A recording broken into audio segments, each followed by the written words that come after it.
Ассаламу алейкум. Добрый вечер, друзья.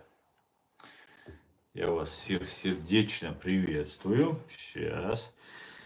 Сегодня 19 марта 2024 года. С вами снова я, Аслан Арцуев, на канале YouTube Reality и на канале Аслан Арцуев TikTok.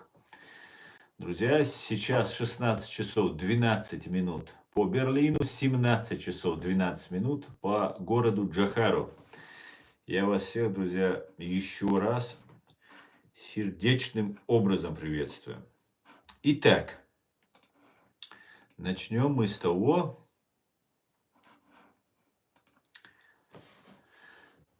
что боевые действия на территории Украины продолжаются, которые потихонечку перерастают на боевые действия на России. Сейчас я найду трансляцию, чтобы читать ваши комментарии, было мне легче.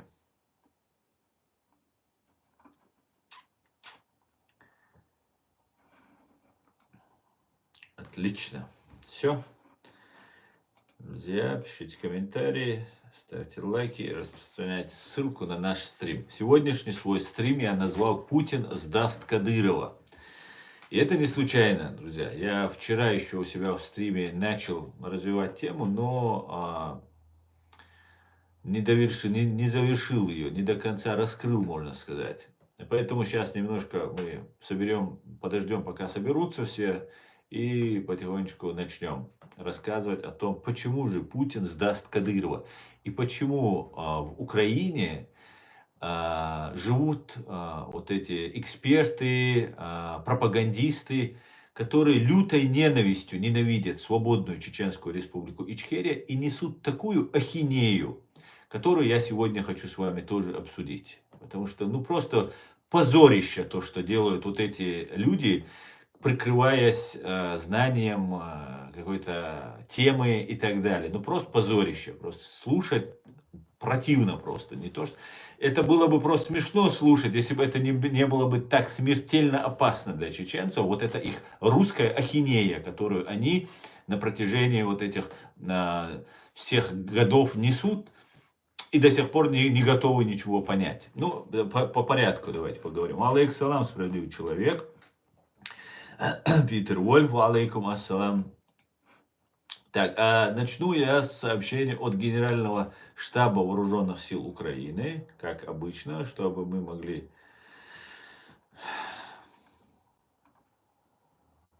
воочию убедиться, какие потери несут русские оккупанты на территории Украины.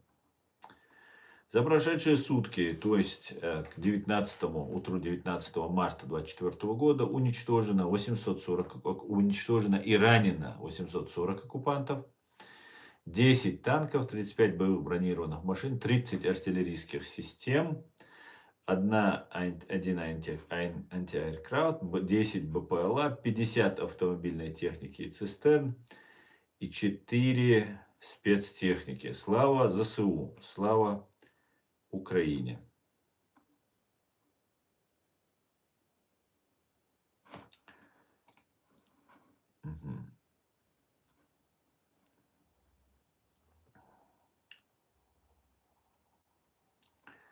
Машволь, Аслан Арцуев, с каждым стримом ты становишься все популярнее. Это хорошо, ведь многие начинают узнавать правду. Делер салам Машволь, демократ. Маш.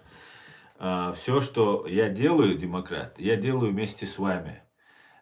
И без вас, без тех людей, которые понимают, что я говорю, где-то, когда я ошибаюсь, разъясняют мою позицию, понимая, что я имел в виду, поддерживают меня, мотивируют меня. Без вас я бы этого не смог бы сделать и не делал бы. А то, что я делаю, я просто нашу общую позицию доношу. Просто я озвучиваю наши наболевшие проблемы. Ни больше, ни меньше. Маршал Дусансе, Машвой. شون مثلا دیریز خودشون وجری وای وش تدی نگاه خیر دهشون وجری وای تعور واتشون والله وات تعور ما بروت وين يوقع آخر بو شين تو يوقع بيد باخيرش صدات Син, цехуна, халяла, қан, кицка, ичкери, язга, нохчи, кам, динца, дисарадат, ище, шинсуна, поэтача, ишнаха, кирбуэню. Царя лэрдал дизвоч, ох, хирминахил, инах. Пойдемте дальше. Слава Ичкери, героям слава. Всем добрый день и хорошего настроения. Слава Русне. Привет, старый. Слава Русне. Ассаламу алейкум, вараматуллахи ва баракатуху. Ва алейкум ассалам.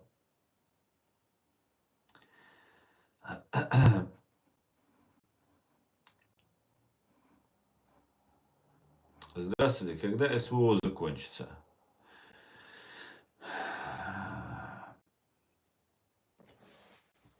Если вы имеете в виду ту операцию, которую сейчас проводят русские добровольцы, которые сейчас из РДК, из батальона, сибирского батальона, то она немножко затянется. Я думаю, у россиян немножко будут проблемы.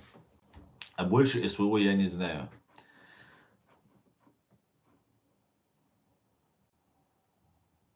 Пока, может, и против, но это не навсегда. Что? Я тебя не понял, старый. Я тебя не понял.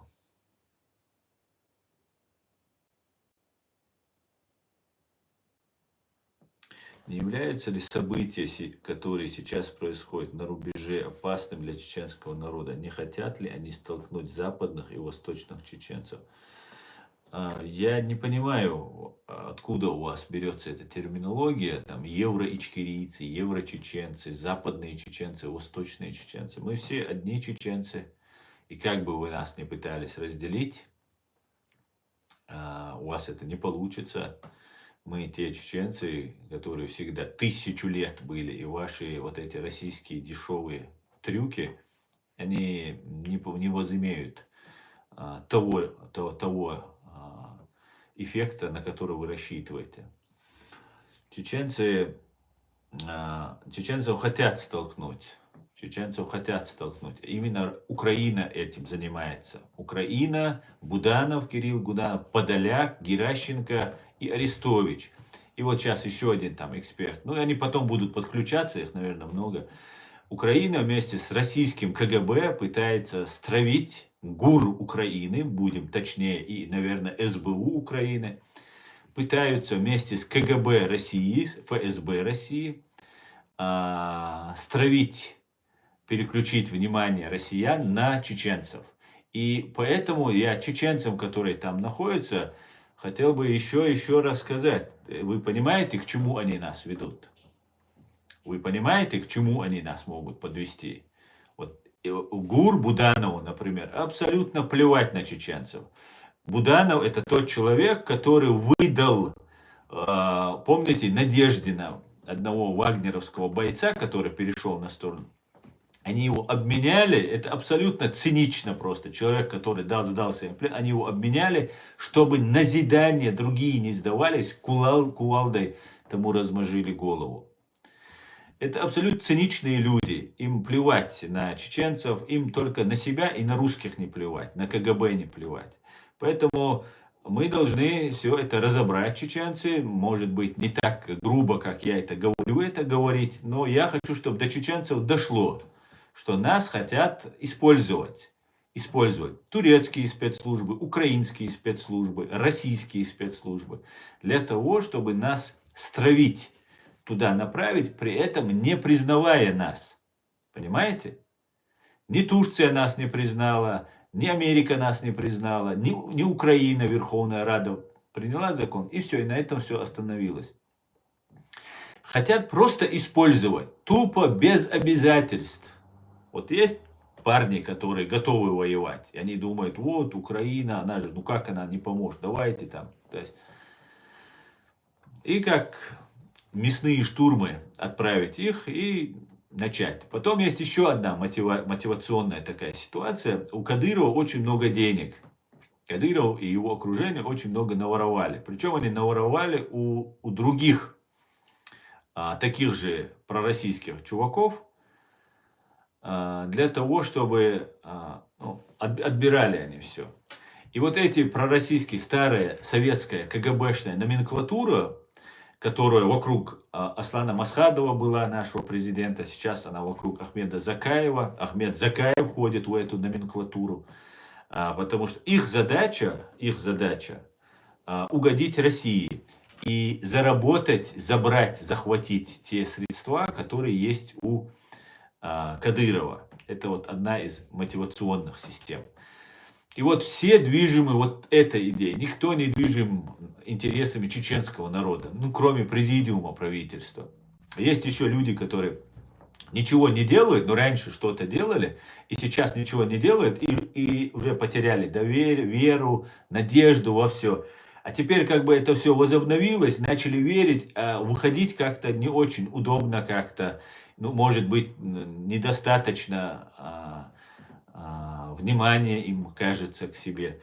Вот разделены, очень много произошло событий, и именно связано с тем, что чеченцы пережили геноцид, выдохлись, устали, разочаровались и так далее. И сейчас нас, да, хотят стравить, не то что стравить, хотят использовать свободных чеченцев, которых, например, я вот эти 5 лет сижу, и опять же, я не говорю, что я что-то делаю, а то потом мне говорят, что вот там мы тут там города брали, а он тут появился там и так далее. Правда, есть такой момент, что это не заканчивается, этот процесс нужно продолжать. И если ты отходишь в сторону, то это как бы делу не помогает, если человек в сторону обходит. Надо продолжать. Мне Аят постоянно рассказывает одну историю, что если вы оставите ему там, одни люди сказали, если вы это оставите, это дело, и подойдет нужный момент, а вас не будет, тогда вы все потеряете. Понимаете? И вот этот нужный момент, нужно его вот каждый день его беречь и идти. Да, убивают, да, тяжело.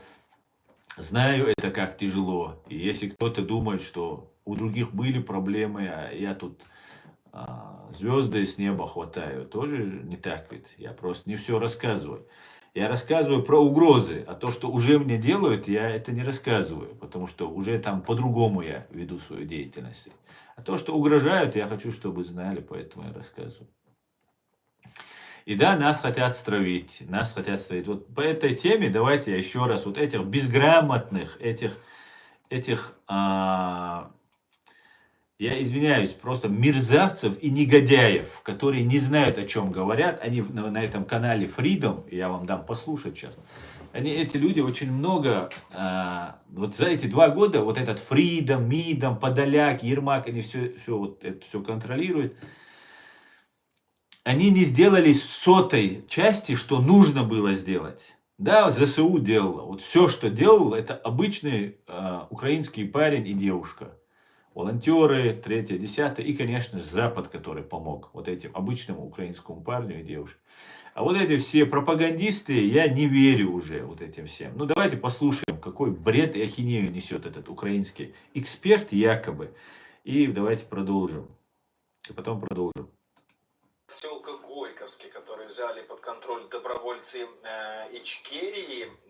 Эта информация нуждается в подтверждении данных, да, от официальных источников. Но вот сам факт, что на территорию России зашел не только сибирский батальон РДК, ичкерийцы тоже. Какое это может получить развитие в других регионах, на других территориях, которые остаются под гнетом путинским? Вот, например, помним, как в январе в Башкортостане люди... Еще раз, от Украины был человек, был человек, что шунум был швац, что лица дает решил, что.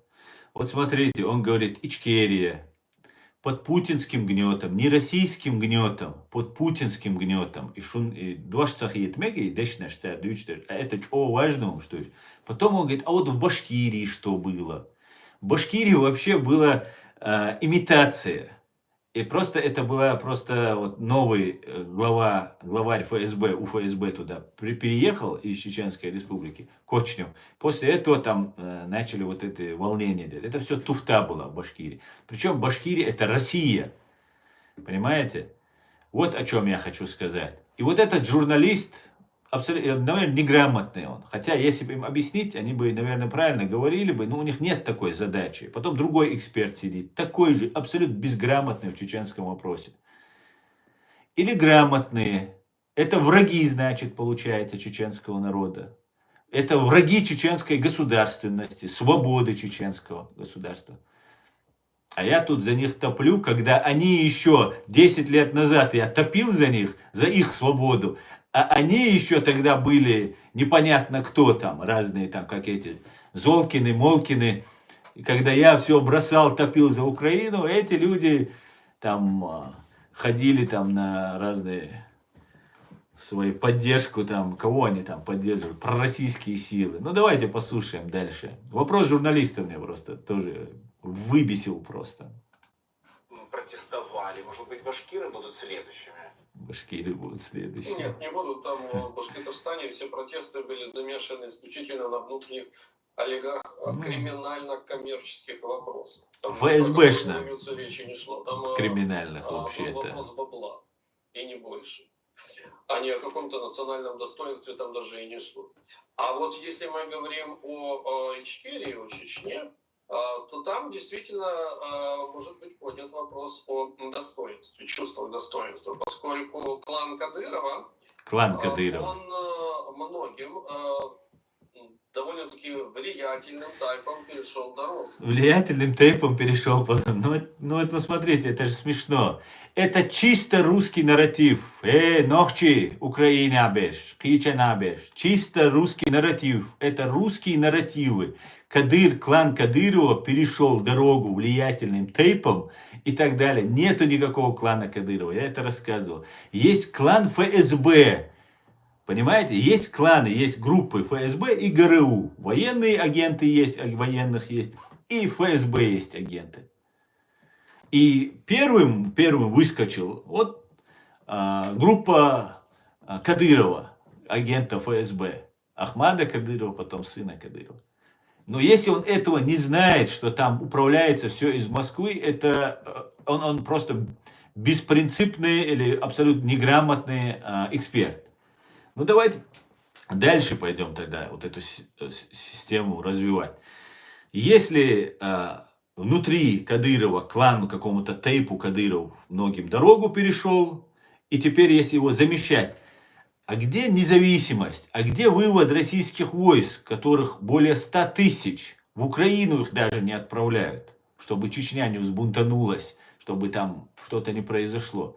Российские, русские оккупационные формирования и по границе в горах, и там везде находятся.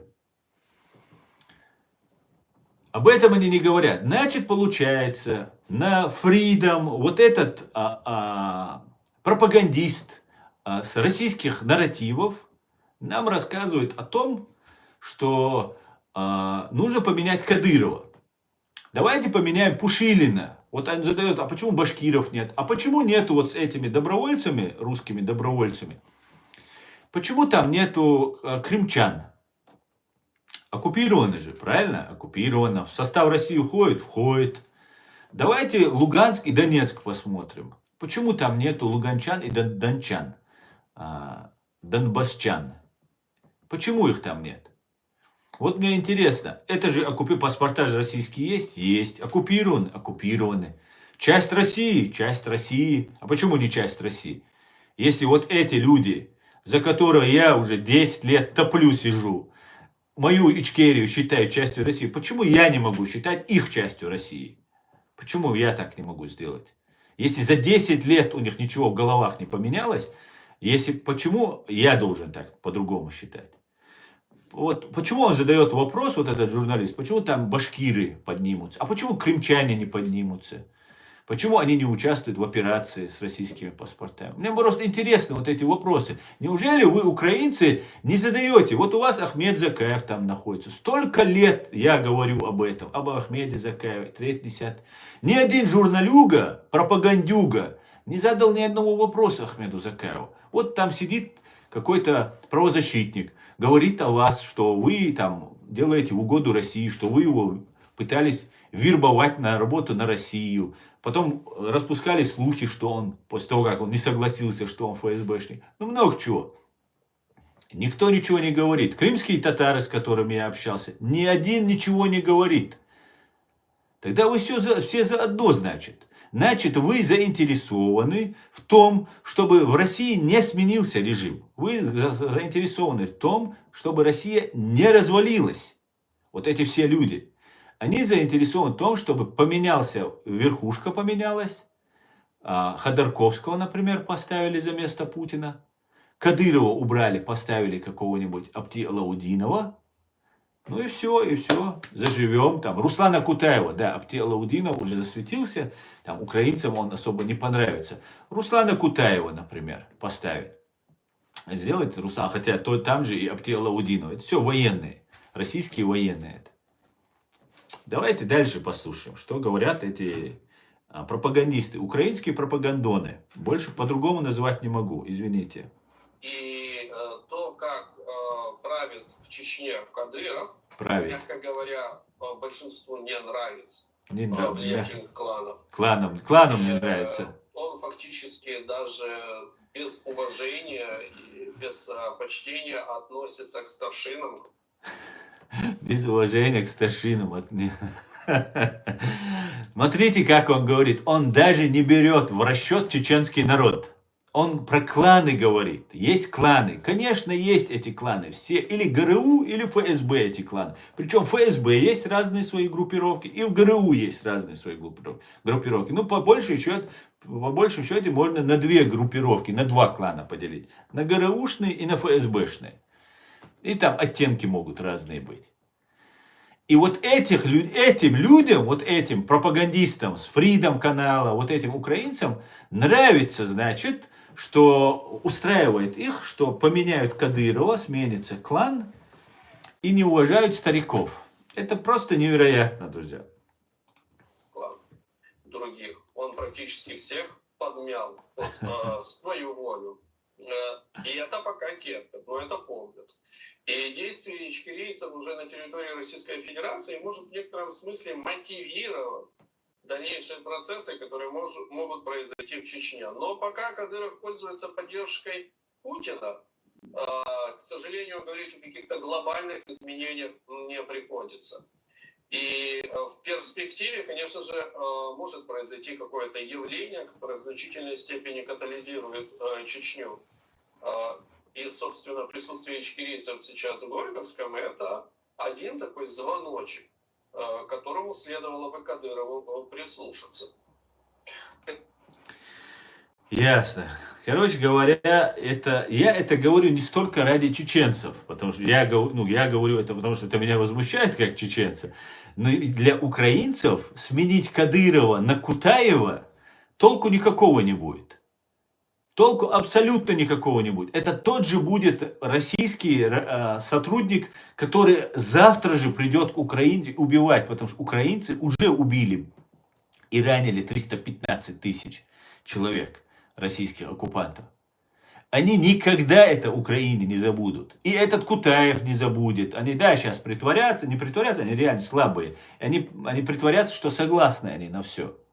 Чтобы прийти к власти, взять эти деньги, все это делать. А потом каждого украинца в ГУР, СБУ, настоящих, которые на самом деле боролись против вот этих интервентов и оккупантов, их семьи будут находить и убивать они. Понимаете? Не просто их самих, их семьи они будут находить, убивать. Они будут вычислять каждого. Они так с нами делали. Кого они не могли убить прямо, они подстраивали смерть, там, разбился, авария, там, 3-10. Здесь, как сказал Джохар Дудаев, на непримиримых позициях сошли. И вот эти заигрывания с кадыровским кланом против, или там Закаевско-Кутаевским, ГРУшно-ФСБшными кланами заигрывать и не рассчитывать на чеченский народ, ну это измена, это предательство чеченцев.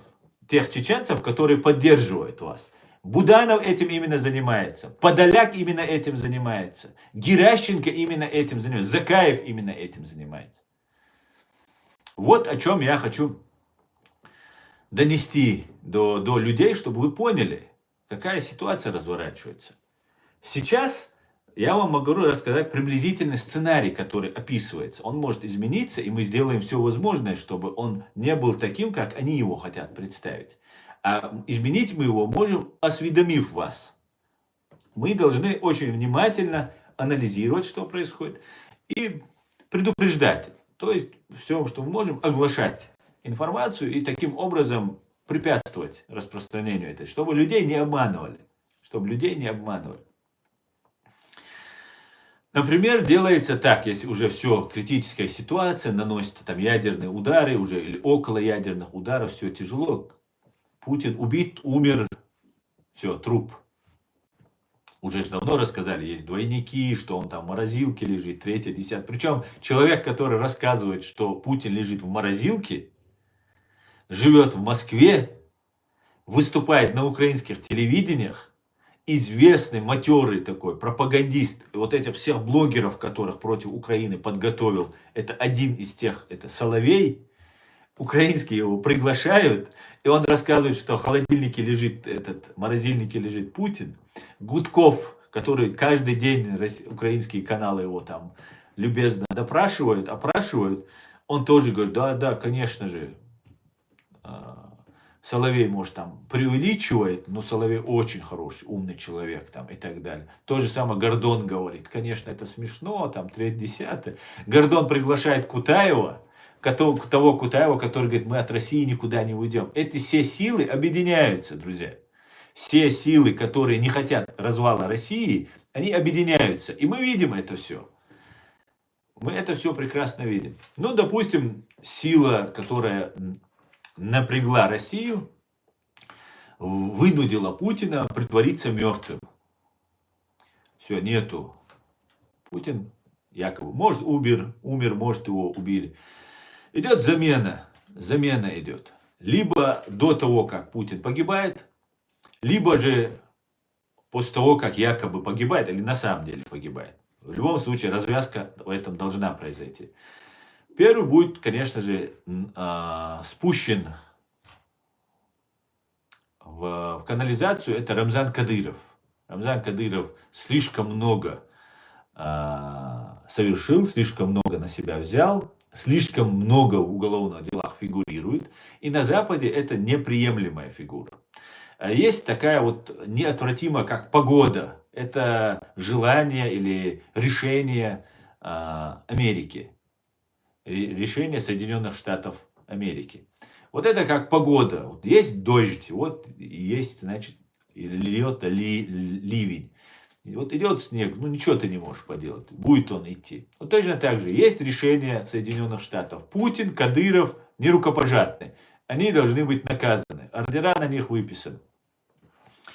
Путин может сперва скинуть, сдаст Кадырова, заменить его на того же там Алаудинова временно, потом Алаудинов плавно это все передаст, например, Кутаеву, а там и Закаев рядом, и все такое.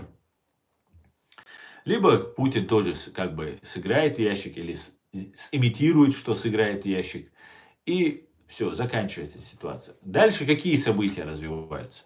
Как это должно на Кавказе это развиваться? Какая польза для этого, от этого самой Украины? Дело в том, что из Украины, которую Украина пригрела людей, они отправляются в Чеченскую республику. Там они поднимают бунт, это если мы позволим. Если мы им позволим это все, народ мы не будем оповещать, ни людям, нашим чеченцам мы не будем объяснять.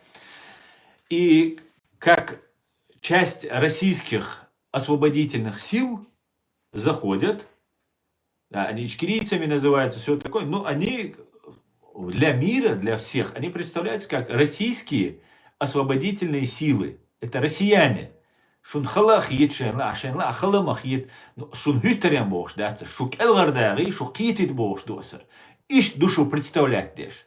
Цу амят закаевен, шу юхи мада неацунах хиберт хирдоти хушдар, дюча дарис.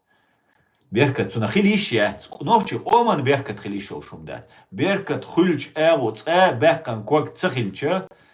Хинз беркат цунадир ду алла тааметтак бат. Хагуш ду беркат да яшчоти сага. Аш гамры гарду, темлошк бос, просто обеешк бос, твон берчарга. Оношк бос. И вот разворачивается ситуация. Заходят, рассказывают, что есть Кадыров, которого нужно наказать. Эта группа будет бегать, сопротивляться, может быть. Может быть, они благоразумно сдадутся, отдадут все свое нажитое, непосильным трудом нажитое. И нам скажут, ну давайте мы теперь будем в составе России строить исламское государство. Потом там же появятся вот эти радикальные элементы, которые тоже сейчас готовятся. Они никуда не делись. Вот эти блогеры, которые их представляют, они дальше будут продолжать. Это Абдурахманов, Халитов, Белакиев. Это все симулякры, которые точно так же будут продолжать нам рассказывать про религиозную риторику. Потом все, кто будет выступать за Запад, за Америку, за поддержку Америку, при помощи турецких спецслужб, российских спецслужб, будут дискредитироваться, уничтожаться при помощи вот этих разных религиозных там фанатиков, религиозных там, или под видом религиозных фанатиков, своих киллеров. И чеченцы, ну, станут новой Палестиной, как они планируют. Будут много денег, вливания будет, там будет какой-нибудь Кутаев, Закаев, там, или кто-то там другой сидеть, они Кадырова все заберут, всех в подвал, им всем тоже по голове настучат, все отдайте. И вот жизнь вот забьет новым ключом. Что, какая польза для Украины? Как Украина это представляет? Например, Буданов-то должен объяснять, что он делает, да, если так посудить. То получается, отвлекли внимание от Украины, что вот шла война, а вот все эти силы, вот эти все бандюги, они же еще будут направляться за то, что же, это же, оказывается, Путин и Кадыров вели войну против Украины. То, что директор ЦРУ Уильям Бернс говорит, что это империалистическая война. Наш Олаф Шольц говорит, что Россия империя и ведет империалистическую войну. Это никого не смущает. Их задача рассказать о том, что внимание от Украины отвлечено. Вот эти Путин гнал вот этих простых русских парней, не за 200 тысяч, не за 150 тысяч он, оказывается, их гнал, а гнал их при помощи кадыровцев, заградотряды, заградительными отрядами. Хотя это чисто русское изобретение, чисто КГБшное изобретение, всегда применялось российской армией. И может быть там, конечно, отрицать мы не можем, потому что не знаем до конца, что есть кадыровцы, которые занимаются, я думаю, Апти Алаудинов этим и занимается, заградотрядами. Но в основном это делают русские, и не нужно для этого собирать кадыровцев, чеченцев и так далее. Это делают отлично, сами русские справляются. И в итоге, как бы, если какой профицит для Украины, как с точки зрения Буданова, например, получается, что внимание от Украины отвлечено на Чеченскую республику, Кадыров нейтрализован, все кадыровцы, которые приезжали воевать, они преследуются и так далее, и так далее. Ну, короче говоря, типа спасают таким образом Украину. Но если Буданов на самом деле за Украину, и на самом деле он против имперской России, он должен понимать, что он будет уничтожен первым.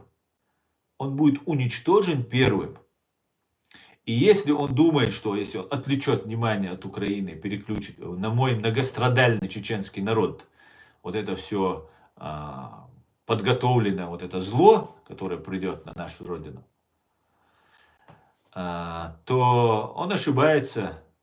Это так не закончится, Буданов.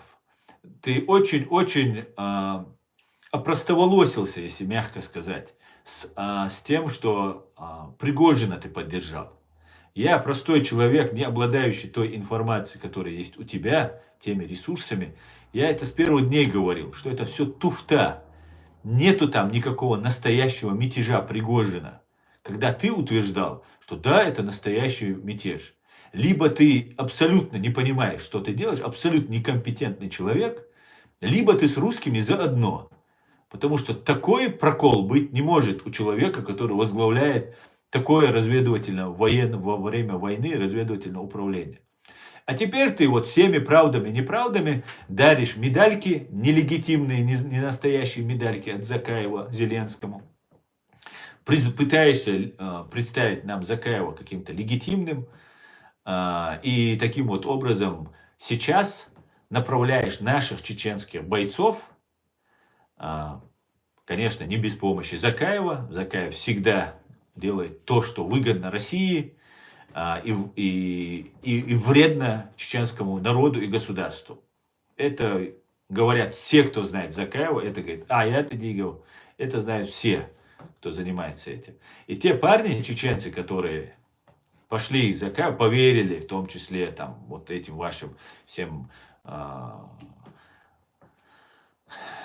имитациям, что вот там поддерживаем чеченцев и так далее. Вот этих парней лично мне жалко, и я хочу, чтобы они ни себе вред не нанесли, ни нашему народу, чтобы они вред не нанесли. Они уже несколько человек раненые там есть, находятся на территории Белгородской области, сейчас ведут боевые действия. И я, например, целиком и полностью их поддерживаю. Короче говоря, вот такая вот картина у нас вырисовывается. Далее, тоже очень интересный момент. Давайте обсудим одну вещь. Давайте так, поговорим, так сказать. Давайте поговорим, так сказать.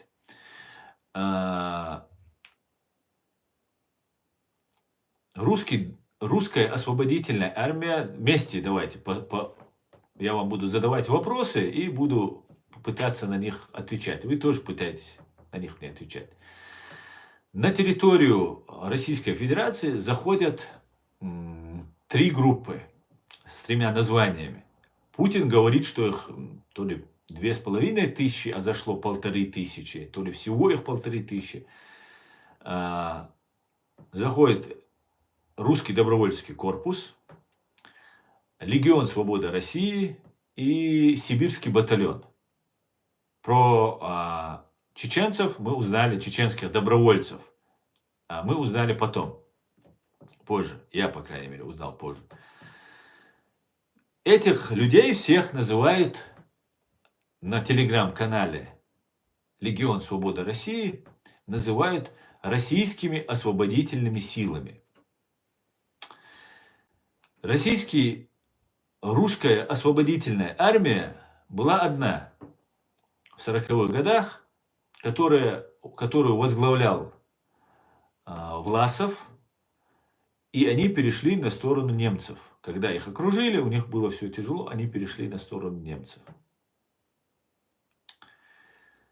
Вы, те, кто живет в России, знает русскую культуру, кто учился в русских школах, русский менталитет, знаете, что Власов для любого русского это синоним самой подлости, лжи, обмана, предательства.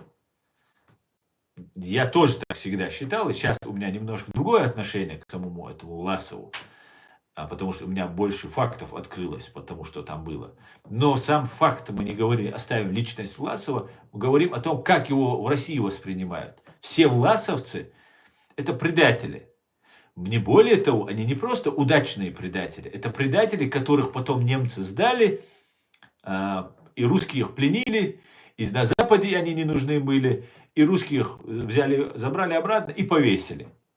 Короче говоря, ты был предателем, но тебе это не сошло с рук. Это еще в 10 раз хуже на России, когда не просто предатель, а еще ты наказан за это предательство. Далее давайте проводить логическую цепочку. Вот этих людей по какому-то странному образу русские называют сами российско-освободительными силами. Не называют их армией, потому что на армию они не тянут, маловато будет. В отличие от Власова, там было очень много, там под 1 миллион человек было. Поэтому только силы. Плюс это дает еще возможность представить российские освободительные силы не такими сильными. Это не армия, это обычные силы, небольшие силы. То есть не дает им большой авторитет вот этим российским освободительным силам. Называют их российскими. Для чего? Для того, чтобы их не ассоциировать с русскими. Можно же было их назвать русские освободительные силы. Но их почему-то называют российские. Ну, можно сказать, потому что там находятся там разные буряты, якуты, разные другой национальности там находятся. Поэтому назвали российскими. Ну, допустим. И, кстати говоря, для этого удобно вот эти закаевскую вот эту тему туда тоже пропихнуть. Ичкерийцев представить как россиянцами. Ведь именно когда Закаев, они подписывали договора, документы, всегда хотели представить, что все-таки Ичкерия, ну она часть России. Хорошо, она Ичкерия, но она часть России. Вот это, за это слово вы зацепились, чеченцы, но она все равно часть России. И вот это тоже очень удобно, российский. Допустим, оставим. Все, разобрались. Российские освободительные силы. РОА. Российская освободительная армия. Короче, проводим, ставим знак равенства. Для обывателя в России это так представляется. Я бы на это как бы особо внимания не обратил. Если бы террорист Путин, вот после того, как сыграл в этот спектакль по поводу избрания президента, ему задают вопрос. Русский добровольческий корпус, который воюет против путинских ФСБшных вот этих бандитов, как вы к ним относитесь? Путин, конечно же, сравнивает их с власовцами, проводит параллель просто. Он их уровень в глазах русского среднестатистического опускает на самое дно. Вот как у чеченцев Кадыров на историю на 1000 лет будет предатель и самым подлым человеком. Хотя у нас Кадыров не один такой. Но и у русских он тоже не один Власов. Но представляется Власов именно таким. В русском сознании, в русском менталитете. Он говорит, это власовцы, угрожает им обязательно. Говорит, мы их всех накажем, конечно же, 3-е, 10-е. Это тоже очень важно. Запугать вот этих русских добровольцев, которые сейчас воюют, испугать их, ну, внушить им страх, сказать, что я вам всех поголовно убью. А как мы знаем, Путин убивает. Если он говорит, что он убьет, он всегда убивает. Любой ценой, как угодно, они убивают. Это тоже влияет. И у меня закралась мысль, что тот, кто назвал российские освободительные силы, вот эти группы, непосредственно связан с тем вопросом, который был задан Путину, и непосредственно с Путиным. Непосредственно. Это получается, а это первый сказал Легион Свободы России. У них на телеграм-канале это было первым, вот я залез, поискал, посмотрел. Первыми термин «российские освободительные силы» использовал Легион Свободы России. И на вопрос, когда задавался, не спросили про Легион Свободы России. Ведь, ну, кто такие вот эти русские националисты? Вот этого Капустина возьмем. Рекс Уайт или Уайт Рекс, как его там зовут. Это обычные русские националисты, парни. Никаких должностей они в России не занимали. А кто такой Легион Свободы России? Это люди, которые с Пономаревым связаны, с Ходорковским там заигрывают. Ну, такие Ходорковский, Пономарев там их везде там лоббирует, 3-е, 10-е. А Ходорковский, Пономарев, мы знаем, был долгое время депутатом, причем потомственный он и мама, и папа у него, и дедушка у Пономарева, все из этой среды. И вот у меня закрадываются смутные сомнения, что если цель тех, кто идет на территорию своей страны, Россию, чтобы поднять русский народ, это на самом деле вот РДК, на мой взгляд, я могу ошибаться. Мне кажется, РДК и Сибирский батальон, ну, про Сибирский батальон я вообще ничего не знаю, только вот командира ихнего видел, то можно предположить аккуратно, что вот эти два искренне борются.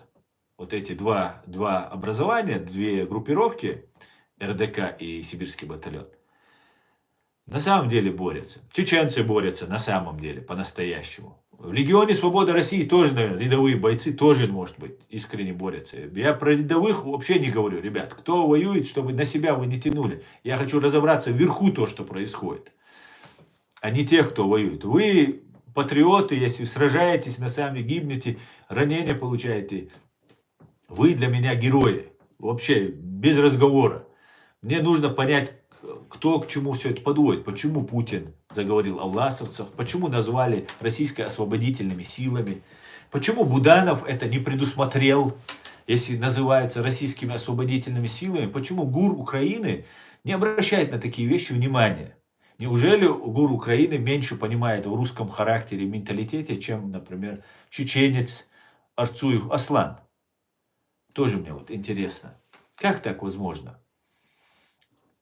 Как так вообще происходит?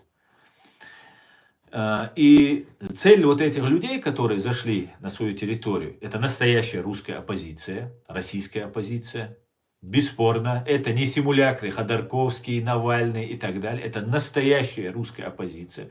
И я верю, что эти люди реально хотят хорошего для своей страны, для своего народа. Но если их обозвать власовцами, если они себя еще назовут российскими освободительными силами, что очень похоже РОС на РОА, это так и будет сейчас уже распространяться на российских вот этих пабликах, их патриотических, турбопатриотических. Вот если вот так представить, кто их поддержит? Мало кто поддержит. Да, будут умные люди, будут понимающие люди, но по большому счету их мало кто поддержит. Понимаете? Если речь идет о русских и России. Потому что, опять же, возвращаясь к тому, что в понимании, в менталитете русского человека Власов это предатель. Самый такой яркий такой представитель. Как у нас Кадыров. Яркий представитель. Вот почему такие вещи происходят? Почему, например, Буданов, это ж ГУР, наверное, да, образовывает, создается батальон имени имама Шамиля, дагестанский батальон. Я не против того, чтобы дагестанцы воевали. Но неужели непонятно, что имам Шамиль добровольно сдался в плен русским? После того, как весь чеченский народ погиб, а он пошел и сдался в плен. И у нас, у чеченцев, он был дагестанцем по национальности, мы его приняли, он беженец был из Дагестана, мы его приняли, и между собой, чтобы не делить власть, наши полководцы сказали, ты будешь руководителем, а когда война закончится, мы тебя отправим обратно в Дагестан. Нам так легче будет, чеченцы сказали. Мы свое дело, мы воюем. После 25 лет, 26 лет войны имам Шамиль сдался в плен и завещал всем дагестанцам, не чеченцам он завещал, дагестанцам, не воевать против России. И при всем при этом открывается мемориальная доска, там создается батальон имама Шамиля там, и так далее, и так далее. Но вы это не понимаете, друзья, или вы это умышленно делаете? Вы называете российские освободительные силы умышленно? Вы это называете? Это Легион Свободы России это называет? Или ГУР это называет? Вы хотите поменять клан Кадырова на клан Закаева? Или на клан Кутаева? В расчет чеченский народ, я что-то смотрю, вы даже его не упоминаете. О какой борьбе за свободу вы говорите, украинцы? Если вы о борьбе другого народа, который вам помогает, которому вы помогали уничтожать. Вы помогали, Украина, по большей части вы помогали нас уничтожать. Наверное, поэтому вы не хотите, чтобы мы стали свободными. Потому что вот эти, кто нас уничтожал, военные ваши, вот ГУРы, МУРы, СБУ там всякие, они, наверное, не хотят нести ответственность, потому что по цепочке может и к ним прийти, то, что русские у нас творили. А знаете, что у нас творили? Вам еще не снилось даже, украинцы, что у нас творили. Когда Вторая русско-чеченская война шла, Россия вышла на первое место по трансплантации органов. Понимаете? Нам массово вырезали органы. Массово. Чеченцев просто разделывали на куски просто. И продавали все это за границу. За границу, в Россию, везде, кто только можно. Нас пытали, нас пропускали через концлагеря. Вся Чеченская республика была концлагерями покрыта. Маленькими скрытными концлагерями. Где людей убивали, насиловали, сжигали в огромном количестве просто. Вы это еще не увидели, украинцы. Вы это увидите, когда проиграете, когда потерпите поражение, вы это все увидите. А если таким способом идти, вы потерпите поражение. Ведь мы тоже ведь не такие уж, слишком уж и наивные, как может показаться. Нас тоже не просто так обманывали. А вы думаете, почему Закаев так долго оказывался на самом верху, вокруг власти? Властью он не был. Он был в последнее время министром культуры. Это самая большая его должность была. И он призывал, Ахмед Закаев призывал напасть на Дагестан. Басаев пошел, вот мы все рассказываем, Дагестан напал, там 3-10. Причем под религиозным соусом. Ахмед Закаев первую зеленую повязку одел.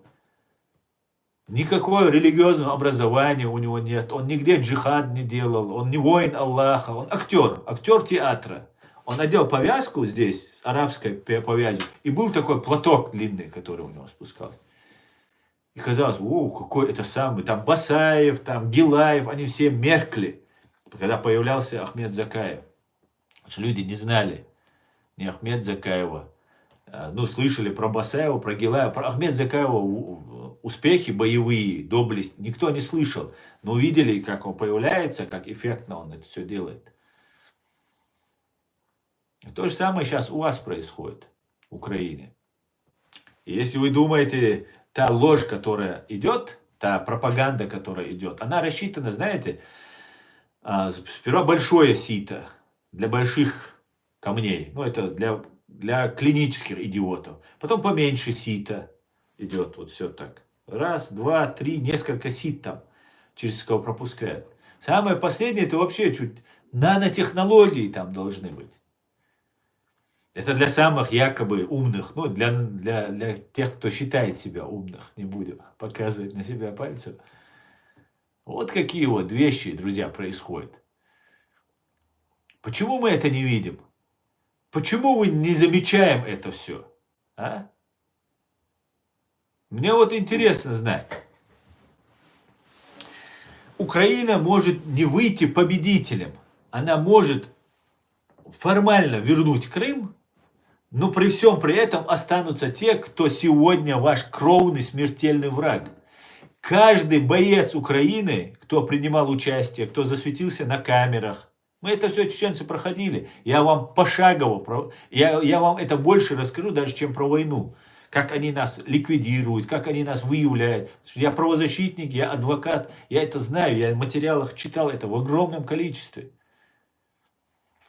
Как они начинают дальше потом вести себя после того, как победят.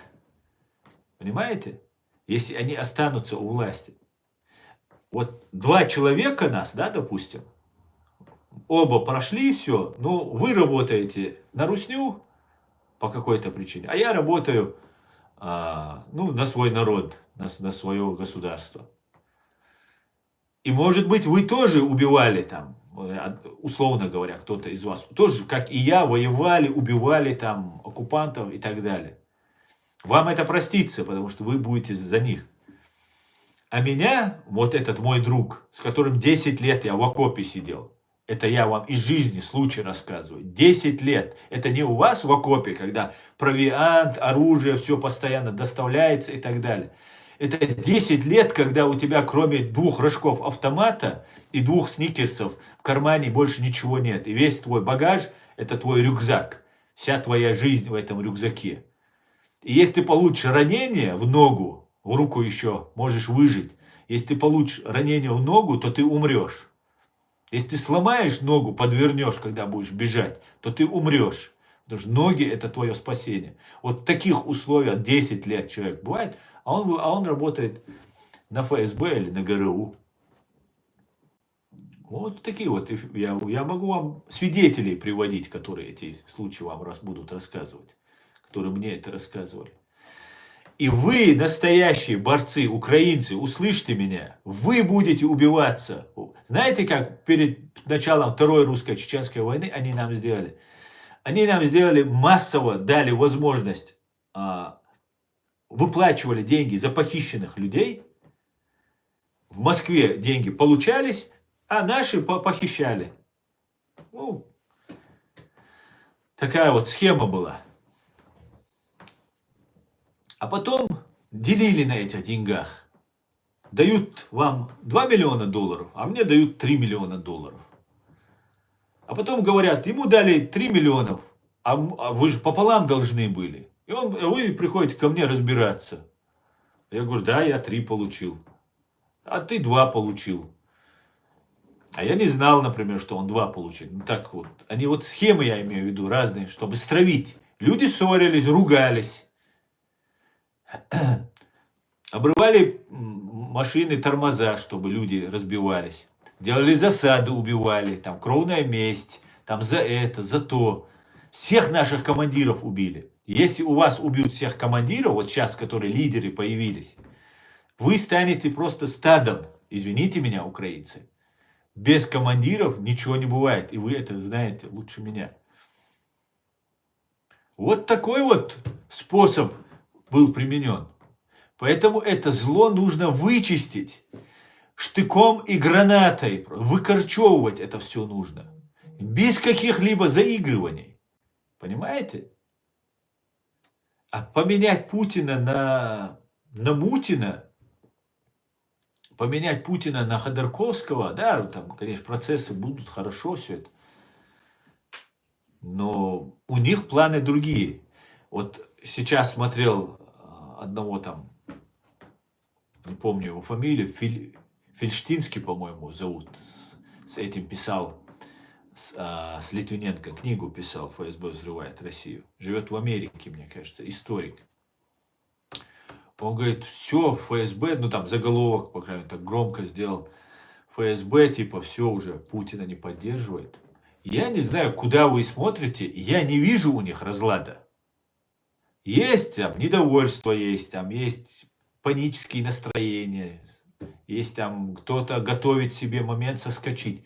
Я не вижу разлада полного отказа от своей деятельности у Фейкина, у Гудкова. Да, они очень сейчас резкие слова начали говорить. Я уверен, Гудков смотрит мой канал. И, наверное, Фейкин тоже. Но Гудков там, мои просто паттерны, мои нарративы повторяет. У них нет такого разлада, которого вы говорите. Наоборот, они сейчас поняли, что им нужно объединяться в кулак и нужно как-то выстоять. И пока у них есть еще надежда. И причем у них внутри дисциплина очень строгая. В отличие от Украины, там сразу же убивают. Кто там предатель, там подозрение, 3-е, 10-е. Помните, несколько резких смертей у путинской охраны были. Да, есть, которые недовольны. Но они недовольны не тем, что там, Путин что-то не может сделать, а тем, что они не могут победить Украину. Они недовольны тем, что Запад Украине помогает. Это очень важные темы, которые нужно обсуждать. Если мы не будем это обсуждать, то не только Украина пострадает, и мой чеченский народ. А мой сейчас чеченский народ, вот эти разные деятели хотят сделать его крайним. Я, чтобы была понятна позиция, много говорил, но я хочу объяснить. Я не против того, чтобы деоккупировали мою страну, и мы наказали Кадыровых и всех остальных. Ни в коем случае. Я это говорю тогда, когда еще многие не говорили этого. И постоянно об этом твержу. Я за то, чтобы сперва нас признали юридической силой, государством, взяли на себя обязательства перед нами, как государство. И вот после этого мы сможем требовать и вооружение, и финансовую поддержку, политическую информационную поддержку. И это должен быть легитимно избранный законные власти Чеченской Республики в лице Аяда Идигова, Аллы Дудаевой и вообще в целом нашего президиума. Понимаете? Вот что сперва должно произойти. А потом уже мы будем уже принимать решения. Мы целиком и полностью поддерживаем Украину. и никогда не дали повод за все это время, когда я поддерживал Украину, или когда Иса Мунаев ехал к вам воевать, Ахмед Закаев отговаривал и говорил, мы поедем в Чечню, не едь. А тогда это было очень важно, понимаете? Потому что с той стороны на вас нагоняли кадыровцев, и это было морально нужно было сломать в 2014 году Украину. И для этого делать. Также и в Грузии они делали. Кадыровцев используют, как чеченских воинов, используют для запугивания, что это была непобедимая мощная сила. Для этого нужно было. И несколько человек, Иса Мунаев, Муслим Чеберлоевский, несколько человек приехали и развеяли этот миф просто. Ахмед Закаев отговаривал не ехать туда. Поэтому вот эти вещи мы должны понимать, что вчера он отговаривает. Мне лично человек Ахмеда Закаева предлагал работать на российскую разведку. И когда я его спросил, а что я должен сделать? Он сказал, у тебя много очень украинцев. У тебя много, ты должен будешь в Украину полностью. Если бы я тогда согласился бы, я бы вот этих на всех фридомах, меня бы только и видели бы. А я это все украинцам рассказал сразу же, публично рассказал. Не публично рассказал своим знакомым, друзьям, чтобы это узнали. И это не остановило ни Буданова, ни СБУ, что Ахмед Закаева приняли, что он там деятельностью занимается. Тогда вы за кого просто, ребята, вы мне объясните? Вы за кого? Ну все, друзья, поговорили. Давайте теперь будем читать ваши комментарии. Я смотрю, тема была интересная. 2500 почти все время нас слушала, меня слушала, поддерживала. Давайте поговорим, давайте задавайте ваши вопросы и давайте продолжим наше прекрасное общение. Я вам много чего интересного расскажу. Просто очень много интересного. Так. Знал ли ты кого-нибудь, героя Ичкерии, в лицо? Конечно, знал. И знаю.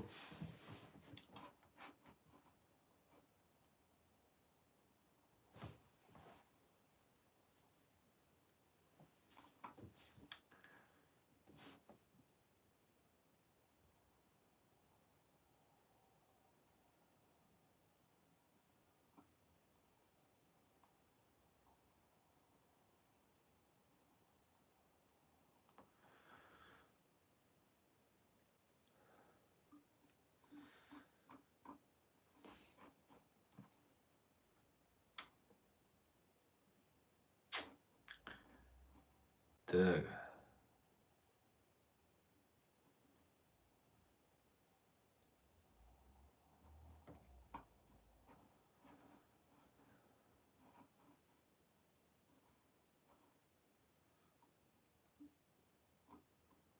Ассалам. Валейкум ассалам. Адам Ашвор. Самир, скажите, да что он несет? Самир, немножко нужно иметь мозги, что я говорю, понять и быть в теме. Я не хочу сказать, что ты клинический идиот, ни в коем случае, но нужно немножко еще быть в теме. Да.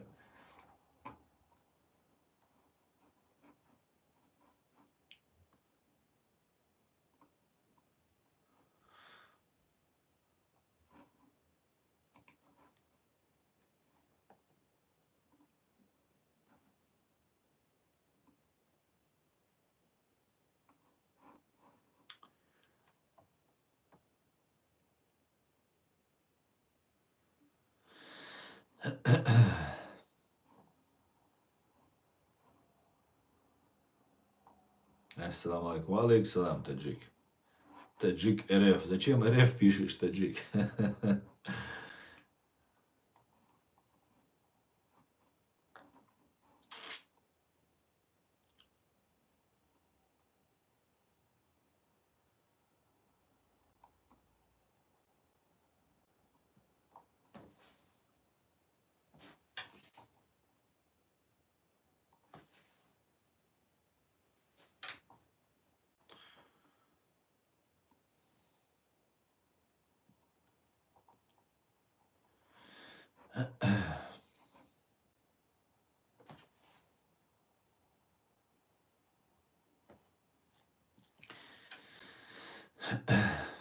Ассаламу алейкум. Правда ли, что Хаттаб был агентом российских спецслужб? Ну, алейкум ассалам. Я не думаю, что Хаттаб был агентом российских спецслужб. Не думаю. Нет, не был. Знали ли вы Мухаммада Ютаева? Тот Мухаммад Ютаев, этот молодой парень, который вы имеете в виду? Мне уже задавали вопрос, и я постоянно путаю его фамилию. Молодой парень, который был. Если вы о нем, ну вот я знаю так же, как и вы его по интернету.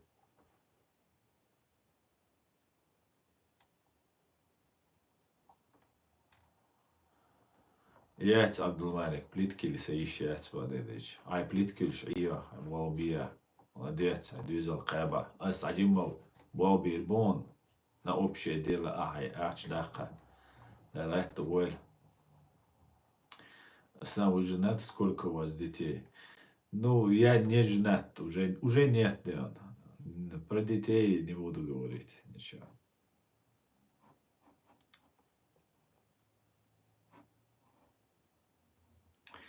Реально, баньте кремлеботов, от души поговорим. Да пусть будут, пусть будут.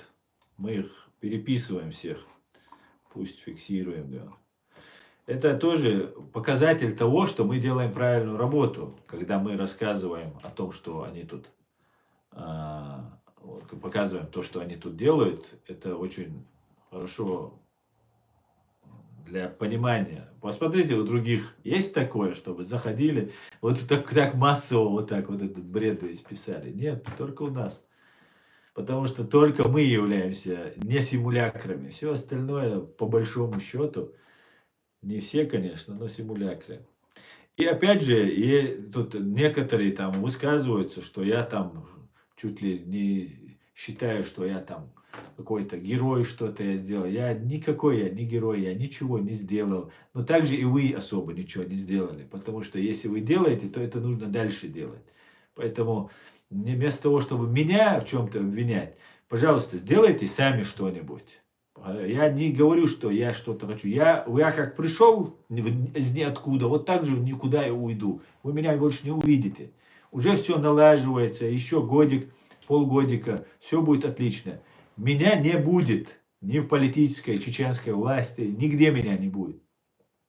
Но пока я здесь сижу, я буду говорить ту правду, которую я объективно вижу. Если вы с чем-то не согласны, уходите на связь, приводите свои доводы, объясните мне что-то где я не прав. И в этот момент, да, я возьму и изменю свою позицию, если вы будете убедительны.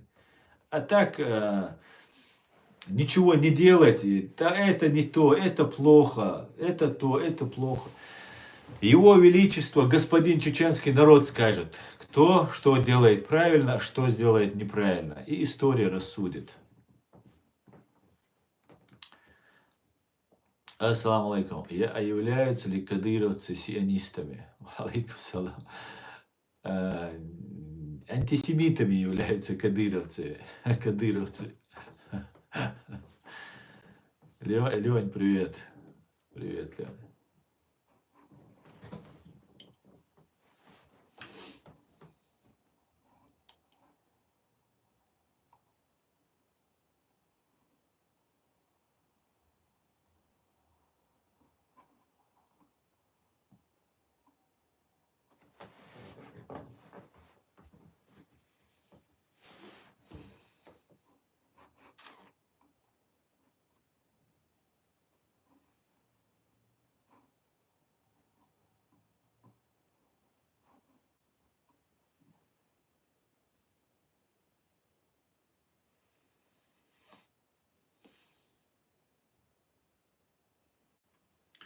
Ты заслужил место Ичкерии в Мосик, рыцарь. Дересвы, рыцарь.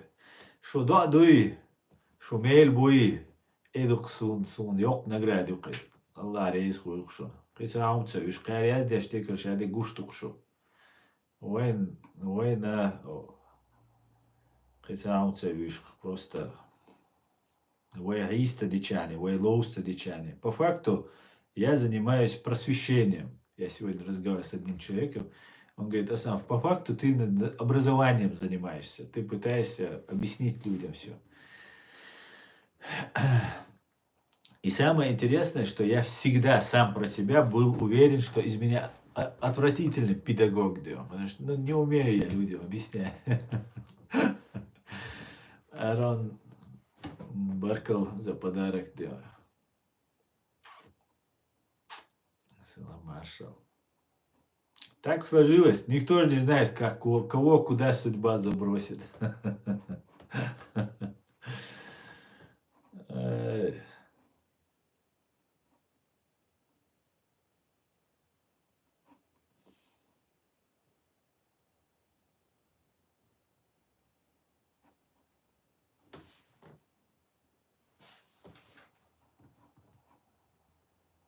Большой салям из Казахстана. Нурлан, валейк салам. Алга, Казахстан.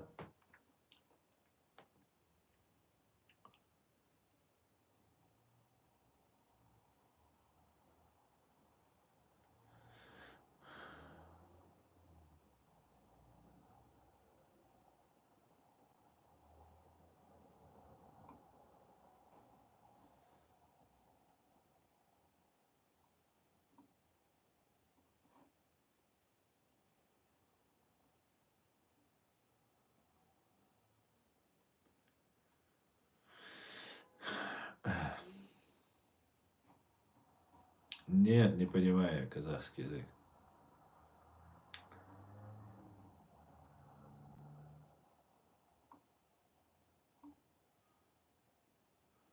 Ты смотрел фильм «Приказано забыть». Вот вы умеете память. Просто вам нужно отвлечь внимание. Главное, чтобы о чем угодно. Я про Россию, главное, не говорил. И про Ичкерию не говорил. И Украину не вспоминал. О чем угодно. Ты смотрел фильм «Приказано забыть», говорит. Если да, то скажи свое мнение о фильме. Если нет, то советую посмотреть. Да, я смотрел этот фильм, ты имеешь в виду про ссылку 44-го года, наверное. Ты вот этот «Приказано забыть». Я его сейчас не до конца помню, но вот про этот был фильм. Усы тебе идут, как у Чапаева. Да, я их еще не закрутил дело. Еще я буду потом. У немцев раньше было принято вот так, чтобы усы были. Будем делать такие дела. Чеченцам русский мир не нужен. Абсолютно так, сенсей. Ассаламу алейкум, Кабарды. Ва алейкум салам, Джон Лорд. Кабарда, вітаю, да.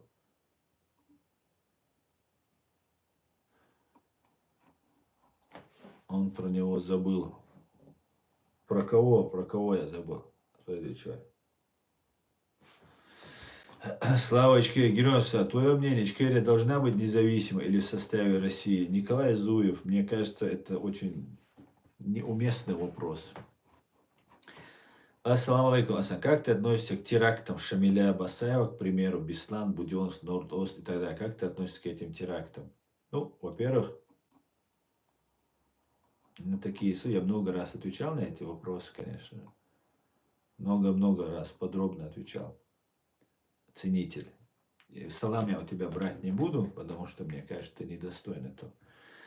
Как я отношусь к этим терактам? Ну, перед тем, как я отвечу на этот вопрос, я хочу, чтобы ты мне ответил на те вопросы, на те теракты, на те убийства, которые совершила твоя страна. Каждый эпизод, как ты мне тут расписываешь, и вот давай ты мне сейчас распиши, как твоя страна, фашистская твоя русня, которая пришла на мою землю и убила моих граждан, в том числе за один день 14 членов семьи Шамиля Басаева, и только через 2 недели вы его в Буденновске увидели. Поэтому давай ты сперва на них ответишь, и я потом подумаю, стоит ли тебе отвечать или нет.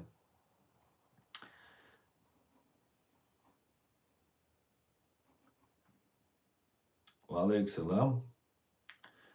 Здравствуйте, скажите про конфликт Израиля. Что именно вас интересует про конфликт? Тоже очень много говорил.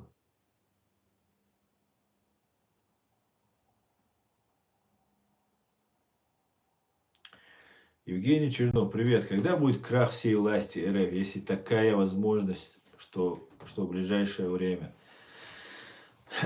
Ну, смотрите, на Западе есть консенсус по поводу замены Путина и Кадырова, там, Патрушева.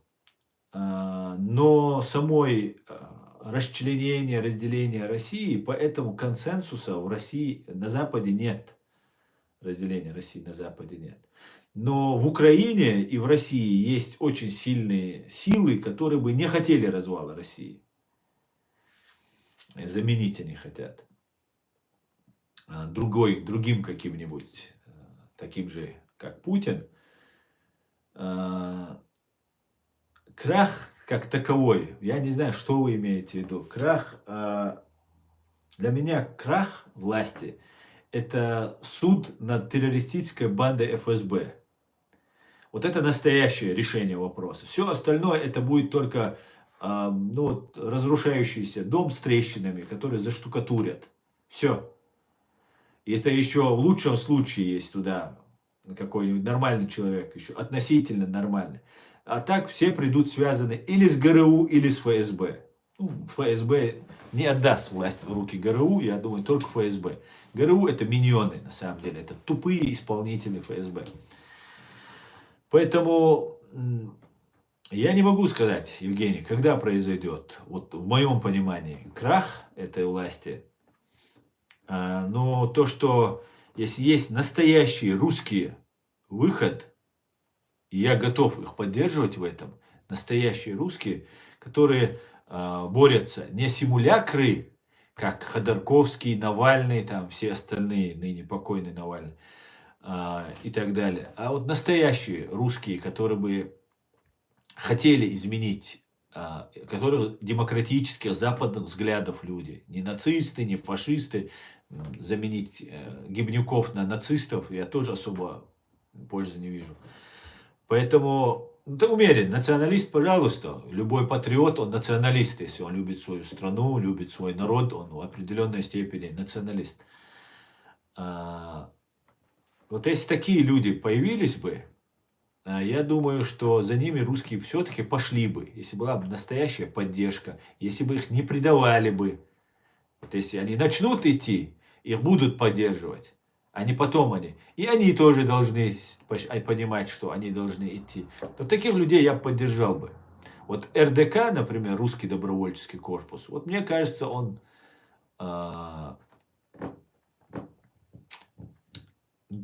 такой. Вот там есть ребята, которые искренне в своих побуждениях. Я так хочу в это верить, по крайней мере. Я исхожу из своих просто каких-то внутренних убеждений.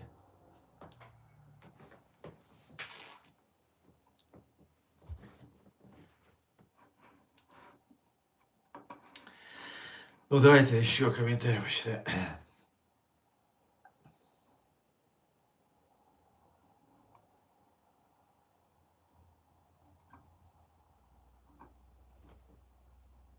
Ассаламу алейкум. Как ты относишься к захватчикам школы в Беслане, говорю? Отрицательно отношусь, Макс, да, отрицательно, конечно же. Я считаю, что это был акт отчаяния. Это была 226-я школа, между прочим, которая из-за этой войны была уничтожена. В этой школе погибло 186 осетинских детей, которых уничтожили русские из танков и огнеметов, в которых нельзя в помещении стрелять там и так далее, потому что все сжигает огнемет, кстати говоря. Это была 226-я школа, которую русские террористы сожгли. И 225 до этого они сожгли в Чеченской республике Ичкерия, так на минутку. И я к этому событию отношусь крайне отрицательно и абсолютно поддерживаю решение Европейского суда по правам человека, который признал убийц заложников в школе в Беслане номер 2, да, или 1, которая Европейский суд по правам человека, который обвинил Россию и лично Путина, правительство Путина в этом убийстве. И матери Беслана, вот эти дети, вот эти матери и заложницы, которые там находились, есть такая организация, матери Беслана, они тоже говорят, что Путин палач Беслана. Я также и отношусь к этому. Асан, как ты смотришь на то, чтобы на очередное путинское заседание, где собирается элита РФ, сбросят ядерку США? Ну, во-первых, Путин очень боится. Если вы обратили внимание, то на выборах, так называемой вот этой имитации выборов, Путин проголосовал из бункера. Потому что человек должен идти на свой избирательный участок, это точная геолокация, и туда прилетело бы, ну, по крайней мере, он боялся. Плюс Путин совершил покушение на Зеленского. Было покушение, обстрел Зеленского, кортежа Зеленского. Попытка убийства президента иностранного, другого государства. Поэтому Путин сам открыл ящик Пандоры, и поэтому он очень боится. В бункер, если прилетит ядерка, ну, я не знаю, решать это не мне, но я думаю, что одним уничтожением Путина этот вопрос не закроется. Это дестабилизирует, хаос превратит, там какие дальше развития будут. Но одним уничтожением Путина не закончится. Но я могу, как чеченец, которых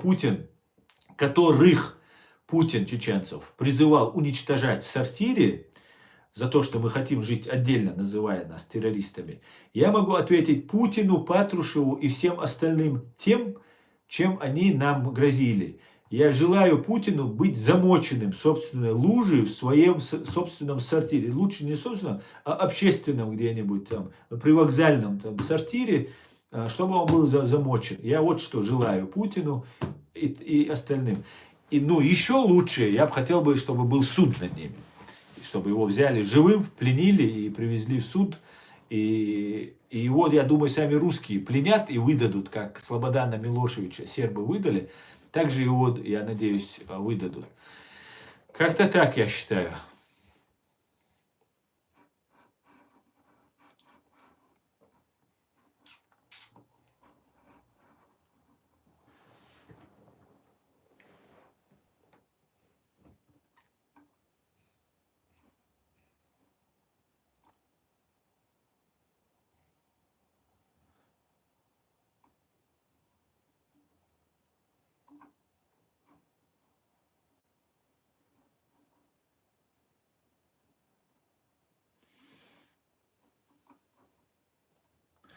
Как Чаушеску могут расстрелять, Алимхан? Конечно, могут как Чаушеску расстрелять. Но я за то, чтобы Путина судили. Хотя, я думаю, на Западе тут столько его пособников и сообщников у Путина, что, я думаю, все заинтересованы, чтобы он быстрее сдох. Поэтому я заинтересован, чтобы он дожил до суда, если выбирать. А так, если нет выбора, то надо мочить в сортире. Конечно же, убийца, террорист, преступник должен быть наказан. Должен быть наказан. Так, этот пророссийский мне уже тут надоел, я его тоже сейчас отправлю. А то я его в прошлый раз терпел. Все, давай. Свали-ка отсюда.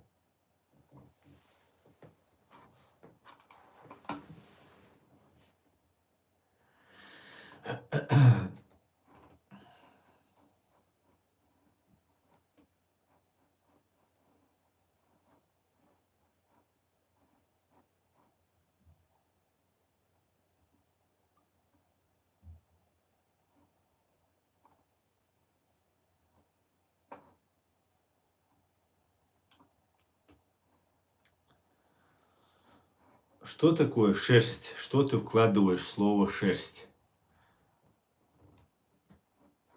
Кунеметник. Что ты вкладываешь в слово шерсть?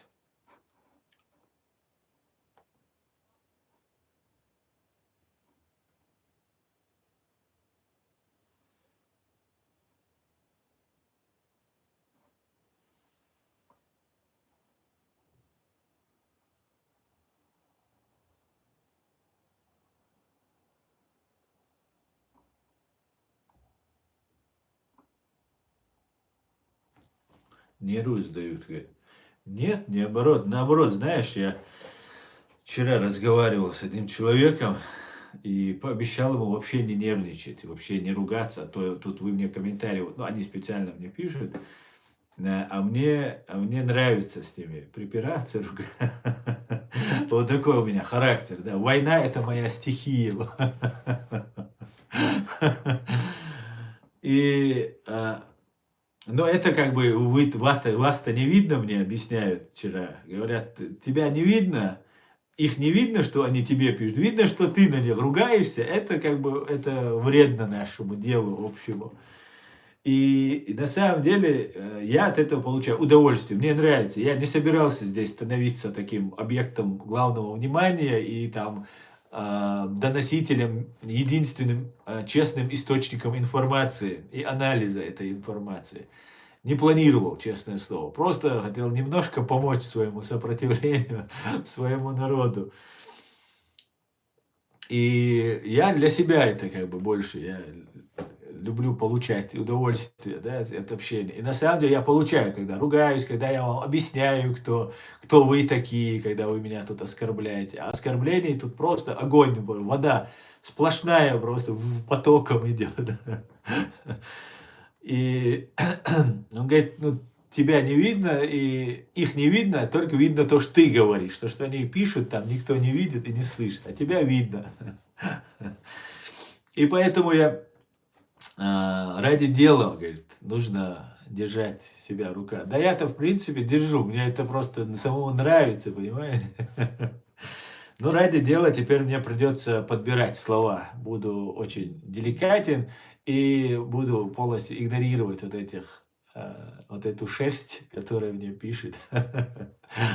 Вот как-то так. Так, подожди, Казбек, ты еще тут, что ли? А ну-ка, пошел отсюда. Нравится мне вас еще. Удалять мне нравится. А так я здесь решил оставлять вас, потому что я всех модераторов, как только меня признали иноагентом, я подумал, что нужно модераторов всех убрать, и я отключил всех модераторов, чтобы не создать им проблем. Чтобы не создать им проблем. Поэтому сижу, читаю, и это очень интересно. Потом будет что вспомнить. Да. По-детски тебе еще скажут, кто обзывается, тот так и называется. Ну, типа того.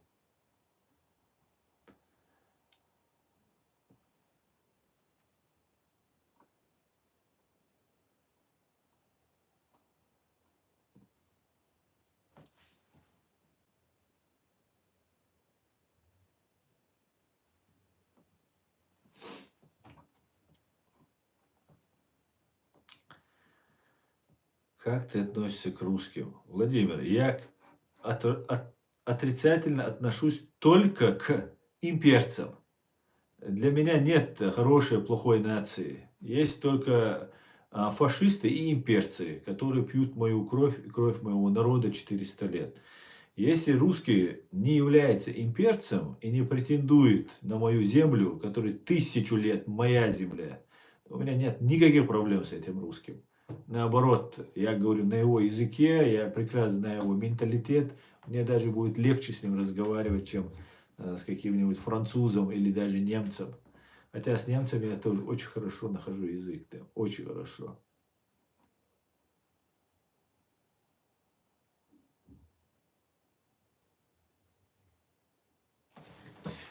Блокируй, а? О, блоки на сон. Казбек, это я тебя что ли заблокировал? Vay, sabırla. Ha, o etla.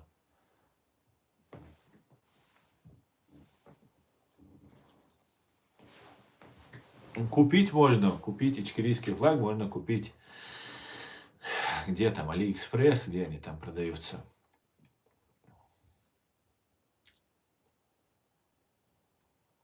Доброго вечора. Як ви думаєте, яке покарання буде для Путина справедливим за те, що він робить? За то, что он делает? Доброго вечера, Ириш.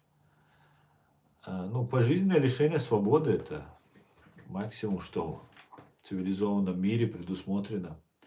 Пожизненное лишение свободы, изолировать от общества. Он представляет угрозу для общества.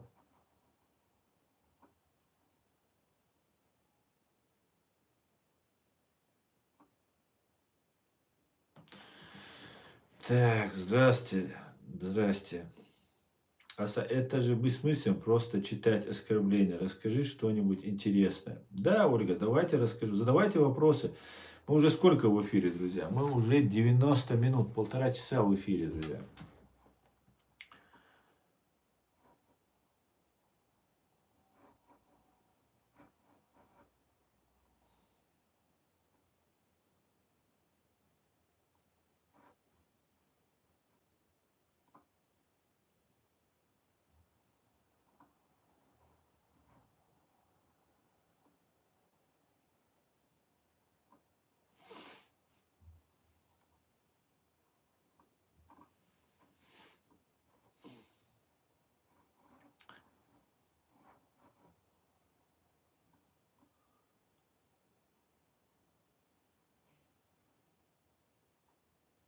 Так, ну что здесь? Скажите, пожалуйста, почему Дудаев помогал язычникам осетина и русским убивать грузин, говорит. Ну, это, конечно, наглейшая ложь, абсолютно наглейшая ложь. Абсолютно наглейшая ложь.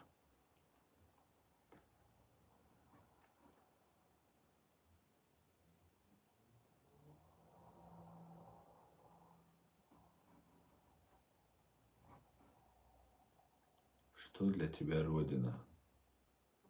Кирилл Афонин. Родина – это моя земля. Земля, где похоронены мои предки. Земля, где живут люди, которые со мной одной культуры, одного языка, одних традиций. Люди, которые понимают меня. Гуманные. Знаете, что такое Ичкерия, что такое чеченский народ? Это что у меня ассоциируется с чеченским народом? Гуманизм, человечность. И вот эту человечность, вот этот гуманизм пришли самые подлые и жестокие существа на этой земле, русские империалисты, и исказили это все, изворотили, уничтожили, наплевали, нагадили везде. Родина – это горы. Родина – это, знаете, утренний запах свежего воздуха. Знаете, когда вы выходишь утром и смотришь в горы, и особенно в яркий день, ясный такой день, ты видишь просто все просто в этих горах. Красота, снег, лес, ну просто все. Мощно. Очень мощно, да. Это и есть моя родина. И есть место, где я похоронен буду. Хотя неизвестно, сразу же меня похоронят там или же через какое-то время отвезут мои кости. Но у каждого чеченца с момента рождения есть место, где он будет похоронен. Это кладбище, на котором он будет похоронен. Нигде иначе, только там. Чеченка, которая уходит замуж, она может выбрать похоронить ее там, где муж, или же у своих, у родителей, у отца. Это женщине есть такое право. Они у нас более привилегированы, у них больше прав, чем у нас. Хотя, опять же, возвращаясь к той человечности, гуманизму, который нас ровно наоборот извратили русские пропагандисты. И что же, уважения женщин у нас нет. Это единственный народ, который я знаю, чеченский народ, который честь и женский род, женщина, обозначается одним словом «си». Честь и женщина. И испокон веков женщина ценилась как за двое мужчин. Ее жизнь ценилась как за две жизни мужских. А беременная женщина, извиняюсь, как за 3 мужчин. Вот так женщина ценится. И мать считается самым главным человеком у чеченцев. И мы абсолютно не те, кто нас представляют, что мы какие-то там кровожадные, там сорвиголовы, там 3-10. Да, сорвиголовы у нас есть. Кровожадные тоже можно найти. Но это не так, как это представляется. Чеченцы очень спокойные, очень добродушные, очень честные. Это самая большая черта, которая мне нравится в нашем народе. Если вы врете среди чеченцев, ваш авторитет упадет так, что он никогда не поднимется. Вы можете, ну, с такими же, как вы, будете вы тусоваться, такие, и особенно вот с пропагандой вот этого в КГБ, ФСБ, у нас много лжецов, вот эти аферюк появилась, но по большей части чеченцы очень честные, прямые люди, и мы серьезно относимся к тому, что мы проживаем эту жизнь, мы очень серьезно к ней относимся. Мы верим в то, что говорим и делаем.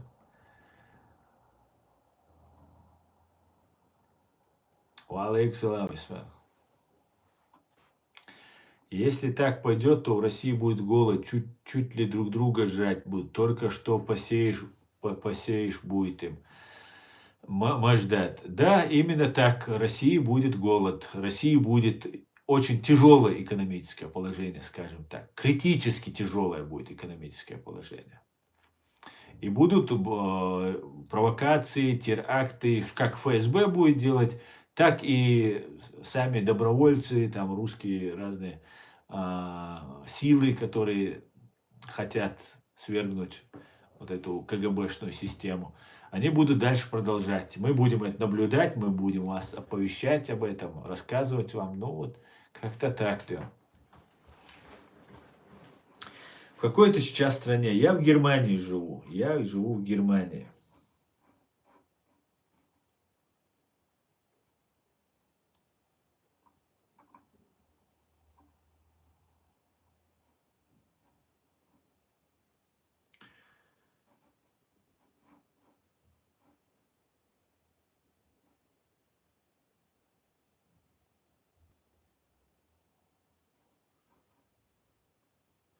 Машваоль, Василий. Машваоль.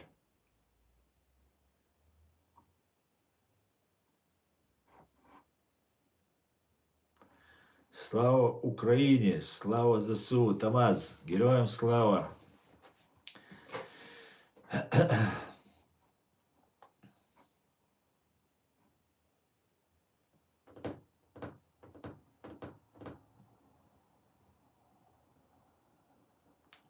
Ичкерия всегда была свободна духом и заслуживала уважения. Низкий поклон из України. Дуже дякую.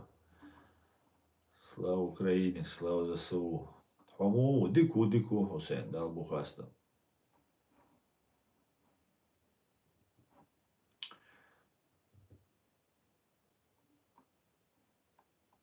Так.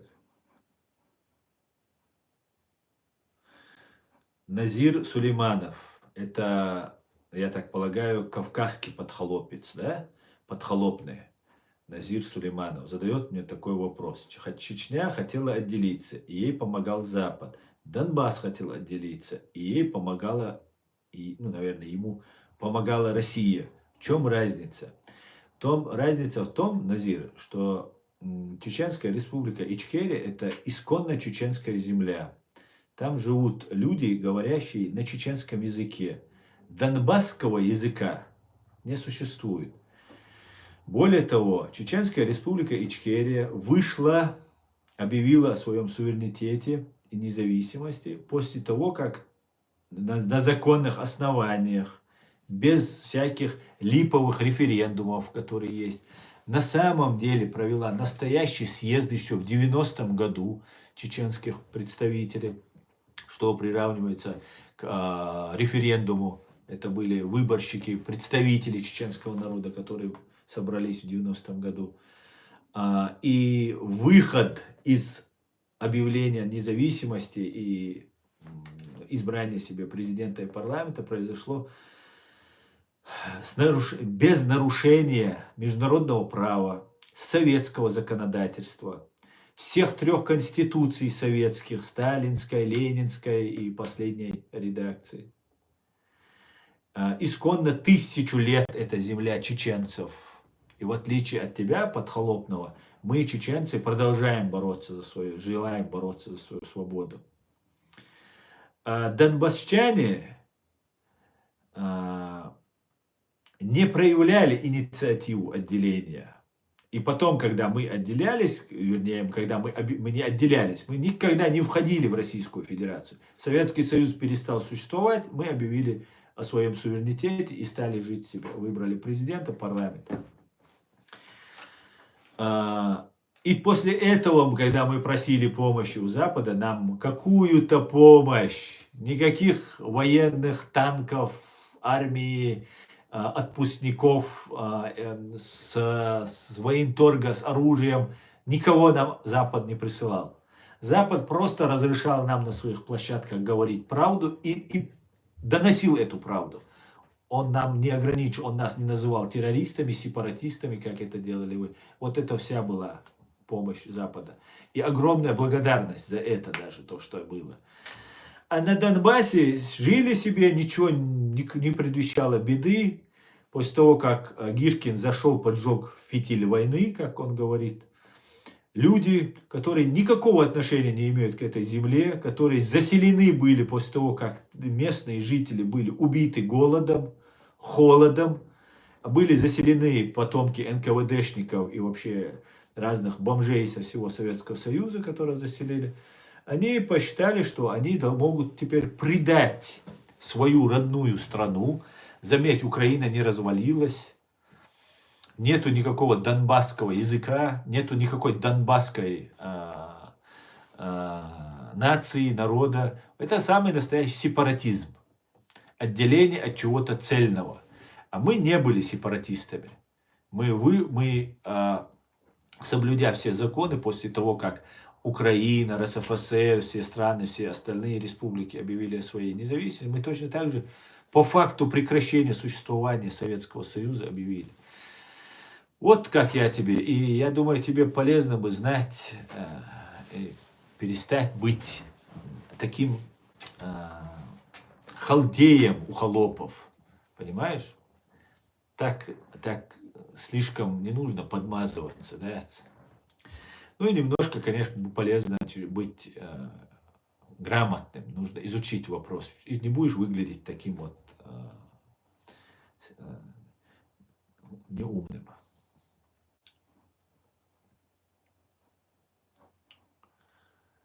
А вы не пробовали изучить историю России лучше, а не нести всякую чушь и ересь? Ланчицико.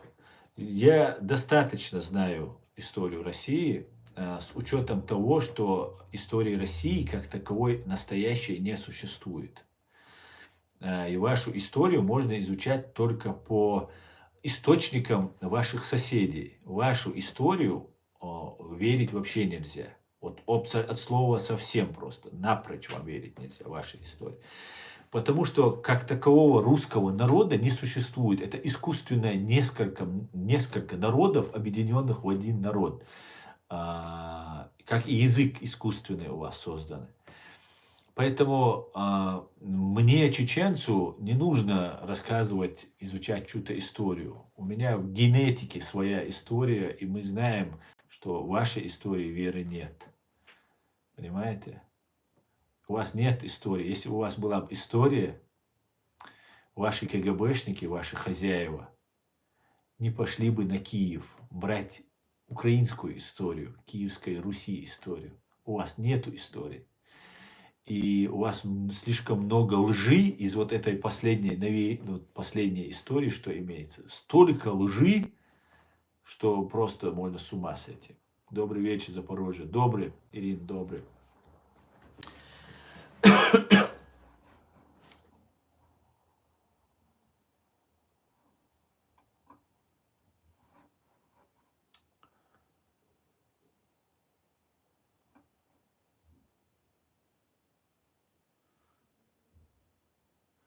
Чеченец, подскажи, ты жил в России? Довелось.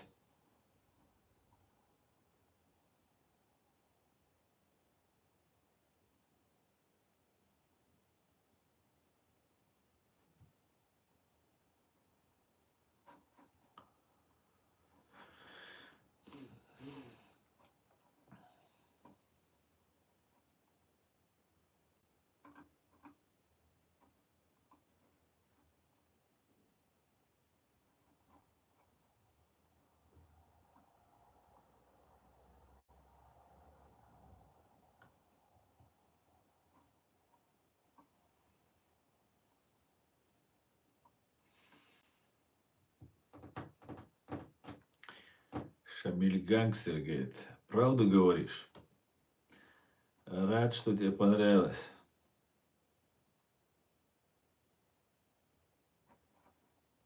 Так я же не злюсь, я же спокойно с тобой разговариваю. Ты не видел мои другие стримы, как я тут, как я... И тогда я не злюсь, просто у меня такая манера разговаривать, да.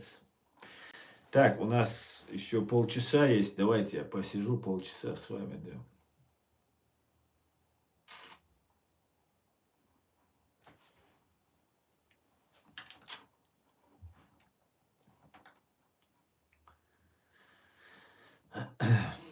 Бывал в Азербайджане. По-моему, бывал. Нет, или не бывал, не помню.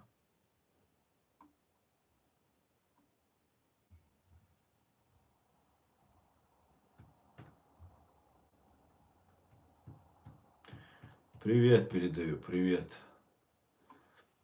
Лене. Не называйте его чеченцем. Это народ велик и благоразумен. Это чичик нуждается в лечении, говорит. Да. Чичик. Вот так вы нас называли и убивали, я помню. А теперь те, кто вам служит, это хорошие чеченцы. А те, кто хочет жить свободно и не жить в вашем дерьме, в котором вы живете, это чичик, это плохой, значит. Я знаю. Вот за это я вас и презираю. Не то, что ненавижу. Вы недостойны этого чувства. Презираю. Такое отношение, как к дохлой скотине к вам, имперцам. Если я не хочу жить с вами, значит я чичик. Если я не хочу жить с вами в вашем дерьме и убивать других людей, и ненавидеть других людей, быть абсолютно аморальным, циничным, безнравственным, то я чичик. Но я согласен быть чичиком, чем с вами.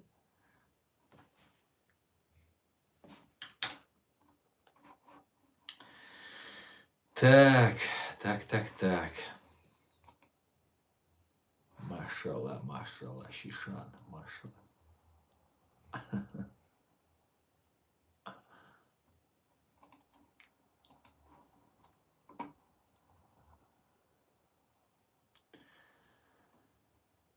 Привет, дорогой. Привет, грек.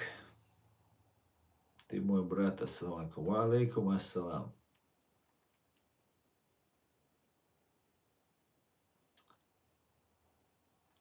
На превью канала Фабрика написано, поклали десятки чеченцев. Прокомментирую, Асан. Что прокомментировать? Я не знаю, что там написано. Как я могу комментировать?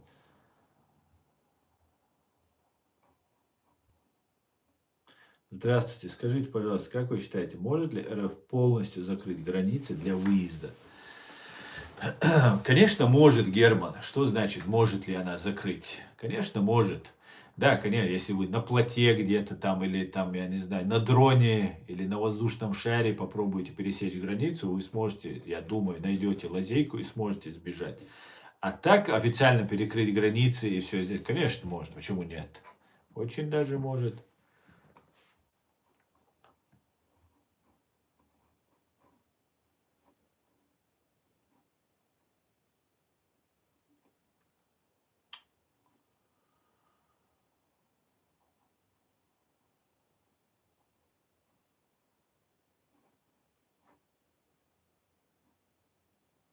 Привет, Гудмит.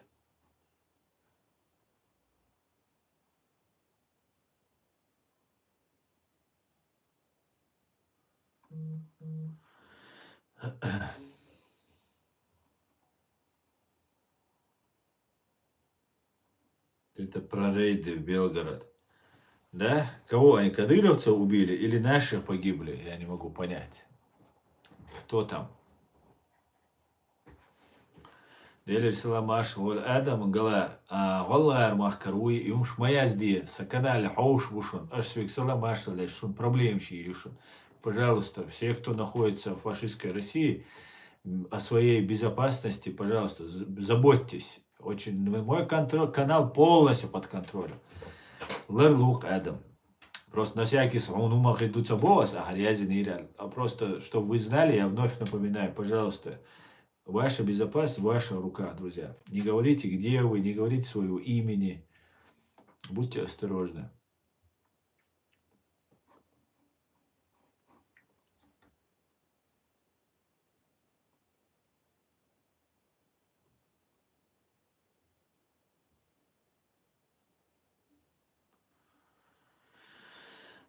Делись на маршал, нахуй.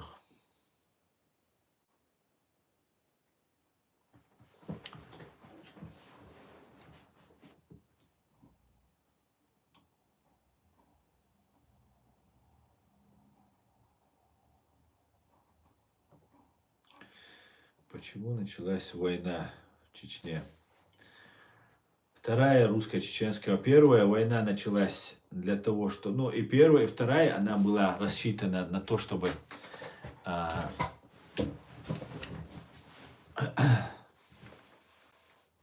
я подвину чуть-чуть. Она была рассчитана на то, чтобы начать восстанавливать империю. Я тут смотрел недавно швеца, первый раз швец говорил на эту тему, знаете, да, этого блогера, КГБшника бывшего, который все это время молчал про имперскую составляющую вот этих войн российских последних, ну и всех их войн. И сейчас он говорит, что во время развала Советского Союза план Андропова был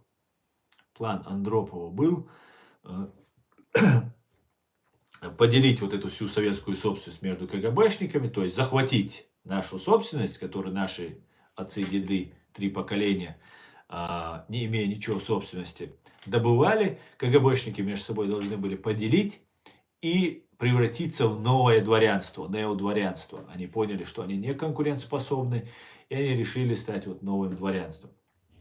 И начали вот с первых дней начали вести вот эту свою имперскую завоевательную войну против чеченского народа.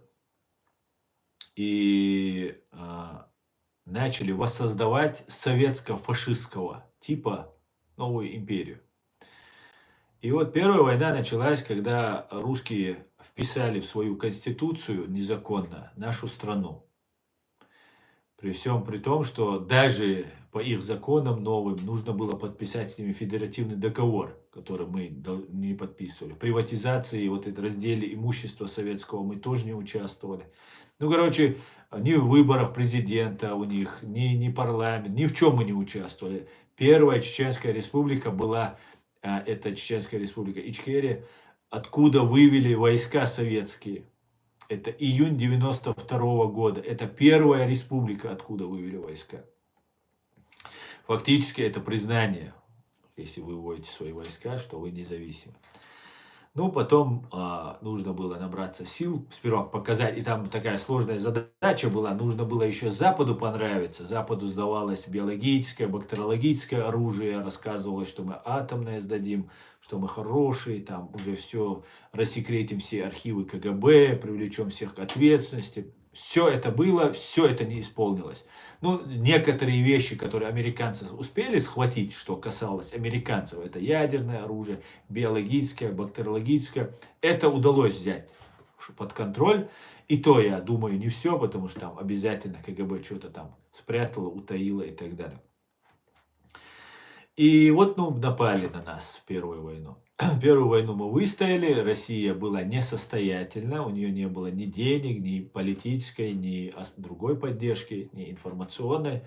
Мы выглядели как борцы за свободу, кем мы являлись на самом деле. Демократии в России не было тогда, конечно же, но была определенная свобода слова, гласность какая-то определенная была. Можно было говорить, что думаешь, и, ну, казалось, что это, ну, естественно, что никто не может забрать у вас. Я помню, на Тверской, нет, на Арбате, на Старом Арбате стояла кабинка, куда приходили люди, и ты все мог, на СТС, по-моему, этот канал назывался, если я не ошибаюсь. Или как-то он там назывался, ты мог прийти в эту кабинку и прямо говорить все, что думаешь. Представьте, это, и тебя ничего тебе за это не было. Ты мог прямо на телевидении говорить. Это было в России, это было на Старом Арбате. Но эта свобода слова помогла нам, и это не спасло нас от бомб, конечно. Наш город и наша республика была сравнена с лица земли, но было убито около 120 тысяч после первой русско-чеченской цифры были такие, около 120 тысяч наших граждан, и русских, и всех национальностей, которые там наши проживали.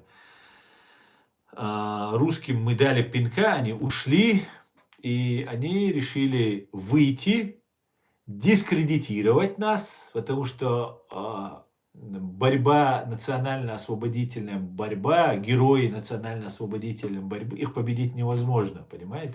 Их авторитет и репутация, они непобеждаемы. А нужно было победить идею, победить чеченцев, именно сломить их в идее. Они вышли, запустили нам огромное количество арабской под видом исламской литературы, выявили всех лидеров, которые появились, это что я в начале своего стрима рассказывал про украинцев, что грозит украинцам, выявили всех наших лидеров, а на войне в таких ситуациях всегда появляются достойные лидеры, не назначенные, а которых народ выбирает. Кого убили, кого дискредитировали, кого купили, кого запугали, ну там разные были методы, все используются. На одного человека до 1500 своей агентуры они напускают. На одного человека. То есть ваш круг, близкий круг, его круга круг, его круга круг, вот так. Это, ну, чтобы 1500 на вас направили, конечно, это должен быть очень такой серьезный человек, очень важная персона это должен. Затем днем и ночью, я тогда уже учился в России, я помню это все на себе, как говорится, испытывал. Чеченский след, чеченский террорист, чеченский бандит, чеченская банда. Днем и ночью, днем и ночью. И мне, молодому чеченцу, который учился на юридическом факультете, и мне как-то до криминала было не очень, но мне русские приходили сами, приносили деньги, говорили, вот ты же чеченец, ты же будешь помогать мне, если просто тебе ничего не нужно, если что, позвонишь, скажешь, что мы от тебя, просто мы твое имя будем называть. И тебя уже сами русские, простые, они никакие не КГБшники, они сами тебя понимают, что уже везде говорят чеченец, это страшно и так далее. И тебя делали бандитом, тебя представляли. Ну, тебе это удобно, денег-то нет, ты же бедный студент, как бы, и сами приносят деньги, это же отлично. Но это была и, конечно, и плохая сторона этого вопроса. К сожалению, я тогда этого не понимал. К сожалению. И вот таким вот образом нас расчеловечивали, нас готовили к употреблению, к уничтожению, к съедению нас готовили. Среди нас вербовали людей, я рассказывал, когда я учился студентам, все, кто учились, вывозили всех нас, вербовали, пытались вербовать. Меня отчислили за то, что я отказался сотрудничать. И в итоге подготовили в соседнем Дагестане ваххабистов, так они назывались. Я в это никакого отрицательного контекста не вкладываю, слово ваххабист. Я вырос этим словом, для меня оно никогда не было каким-то плохим. Потом я уже не следил за этим религиозным вот этим движением, потому что я понял, что это симулятор. Хотя там очень много полезного для мусульманина, информации, полезного, что можно извлечь. Но это радикальные и абсолютно управляемые религиозные течения, в которых я считал, что я не должен в этом принимать. Хоть я мусульманин, я считал, что тот советский ислам, который нам навязывали, тоже он далек от того, каким должен быть, в моем понимании, отношения с Богом человека. И все чеченцы именно поэтому и бросились от этого традиционного ислама, как его назвали, к ваххабизму. Потому что традиционный ислам был под КГБ всегда. Все муллы, все были КГБшниками. Мы, молодые чеченцы, им вообще не верили. И все, что преподносилось от ваххабизма, считалось это там чистой правдой считалось. Потом я, конечно, разобрался, понял, что это далеко не так, но Тогда это казалось всем чеченцам, и мне в том числе, что вот если это КГБшники, то это же не КГБшники, вот настоящий ислам. А там симулякры на симулякрах сидят, там все это нужно раскапывать. Самому нужно становиться просто профессором теологии для того, чтобы в этом разобраться. И вот таким вот образом, разделив чеченцев, выявив лидеров, убив их, дискредитировав их, и уже достаточно выявить, когда вы уже потом нападаете на эту страну, вы уже знаете этих лидеров, вы знаете их круг родственников, окружения, уже можно оказывать на них давление. В Дагестане подготовили вот этих ваххабистов, заключили с Басаевым договор, это уже ко второй войне мы подходим, заключили с Басаевым договор о взаимопомощи. И российские власти разрешили создать Чабан-Махи и Карамахи, горные два российских, дагестанских села, деревни, установить шариатскую форму правления, установить вот этот ваххабизм. Ничего там нового не было, просто водка не продавалась, и участкового там не было. Все, это был весь ваххабизм. Как жили там 1000 лет эти люди, так и жили. Больше ничего там не изменилось. Но потом была провокация со стороны России. Россия заходила на нашу территорию, хотя подписала с нами договор о мире, принципах взаимоотношения, что мы больше никогда не будем воевать, все. Ну, как обычно, российская власть всегда лжива. Они убили наших пограничников, заезжали, грабили на приграничных районах проживающих там семьи, дома, пастухов, ну, вплоть до женщин, золото снимали, там, избивали, убивали, много чего было. И когда Чабан-Махи и Карамахи, вот эта ситуация с шариатом, сами русские установили, Степашин и Ельцин все это разрешил. А Степашин тогда был директором ФСБ, потом стал премьер-министром, он все это курировал. И потом они сказали, что вот этот ваххабизм мы не потерпим, и будем уничтожать. Подогнали танки и начали уничтожать этих людей. Ну, типа разоружать их, там, 3-10. И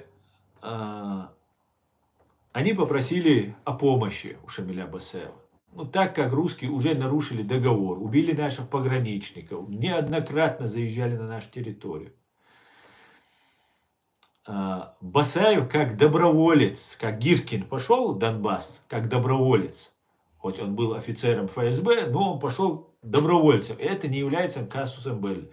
Басаев, как доброволец, пошел и вытащил этих женщин, детей, которые оказались в окружении. Мужчины сказали, что мы будем драться. Ну, по крайней мере, когда туда шли. И вывели женщин, детей и стариков. Таким образом, чеченцы спасли даргинских женщин, детей и стариков. И русские пытались заманить Басаева вглубь Дагестана. Им нужно было и убить Шамиля Басаева, и нужно было представить чеченцев агрессорами. Представьте вот такую маленькую Чечню, она агрессор такой большой. И, ну, Басаева они не пошли, не в Махачкалу, они могли месяцами там воевать, пока всю Махачкалу не разрушат, но они не пошли. Они свою спасательную операцию выполнили и вернулись на свою территорию.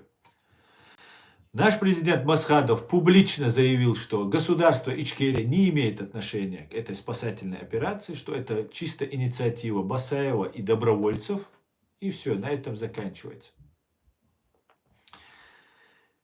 И только после этого, как Басаев ушел со своими добровольцами из Дагестана, из России, только после этого русские взорвали дом Буйнакский с семьями военнослужащих, чтобы дагестанцев поднять, разозлить. Затем 2 дома в Москве взорвали, своих жителей, спящих людей, женщин, детей, стариков, мужчин. Дом Волгодонский взорвали рядом с Ростовской атомной электростанцией, чтобы запугать Запад. В 16 километрах от атомной, самой большой европейской и российской атомной электростанции. Волгодонский дом взорвали. Это повлияло на Запад, поимело влияние.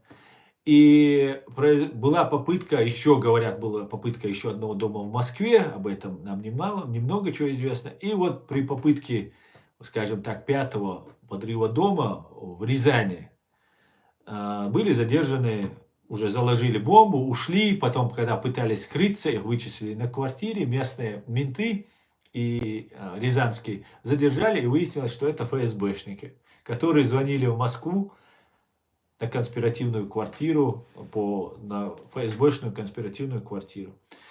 Было возбуждено дело по статье «Терроризм». Люди были задержаны, террористы.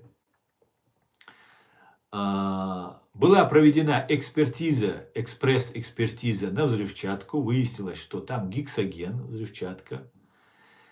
И когда были задержаны, сперва было возбуждено дело по терроризму, взрывчатка была, по взрывчатке сделали экспертизу, и потом на следующий день были задержаны террористы, которые пытались выехать из Рязани.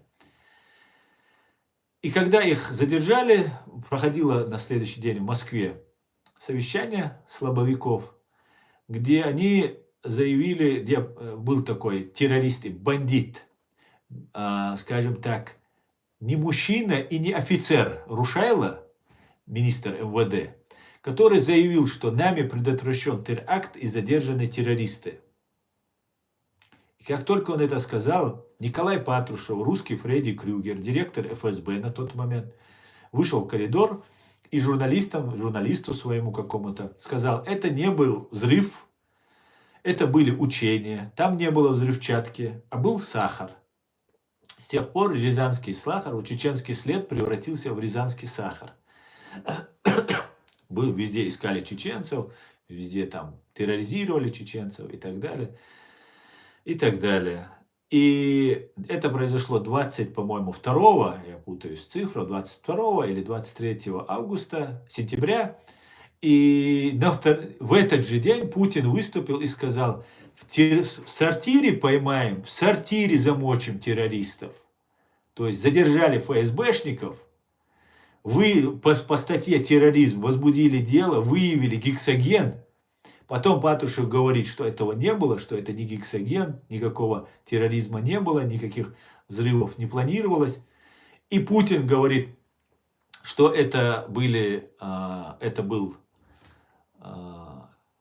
чеченцы это сделали, террористы, будем террористов мочить в сортире. И на второй день началась 23 сентября или 22 сентября началась массированная бомбардировка окрестностей города Джохара, бывшего Грозного.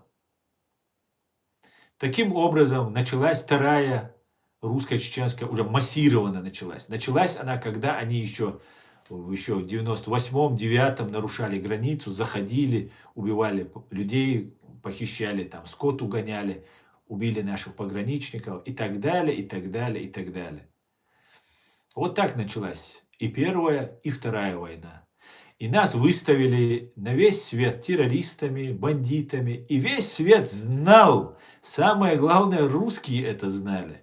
Русские знали, что их взрывало их ФСБ. Но вы так испугались, не буду я говорить более резкого слова, вы так испугались, что вы вместо того, чтобы пойти на Кремль, пошли топить в крови людей, которых вы только что 2 года назад уничтожали, которые находились в нищете, в голоде, в холоде, оболганные, расчеловеченные, которых на весь мир представили людоедами, убийцами, террористами, которые среди нас агентура помогала проводить это. Вы засылали с тюрем, у нас есть записи, вы, ваши спецслужбы, с тюрем брали армян, дагестанцев, ингушей, азербайджанцев, армян, кого только попадается, бандюгов разных набирали. И под видом чеченцев засылали в Ичкерию, и там теракты проводить, там убивать, там грабить и так далее, и так далее, и так далее. Вот так вы уничтожали мой народ. Я все это видел, все это фиксировал. И никогда поклялся вам этого не простить. Пока во мне будет хоть капля моей крови. Более того, я поклялся, чтобы я прокляну своих детей и внуков, если они вам это простят. Вашей фашистской России, если это простят. Я прокляну любого чеченца, кто вам это простит. И пока не будет суд над теми, кто над нами это совершил, я лично не успокоюсь. Ну или пока не погибну. И мы никогда вам этого не забудем. Русня. Никогда. На этой ноте я закончу свой сегодняшний стрим, друзья. Спасибо, что смотрите и поддерживаете, друзья. Все будет. Ичкерия Делмула. О Аллах, благослови Америку и дай ей сил и нам, чеченцам, победить это зло и эту несправедливость. Всего самого хорошего, друзья. Ади кюэль, маш ойль. До свидания.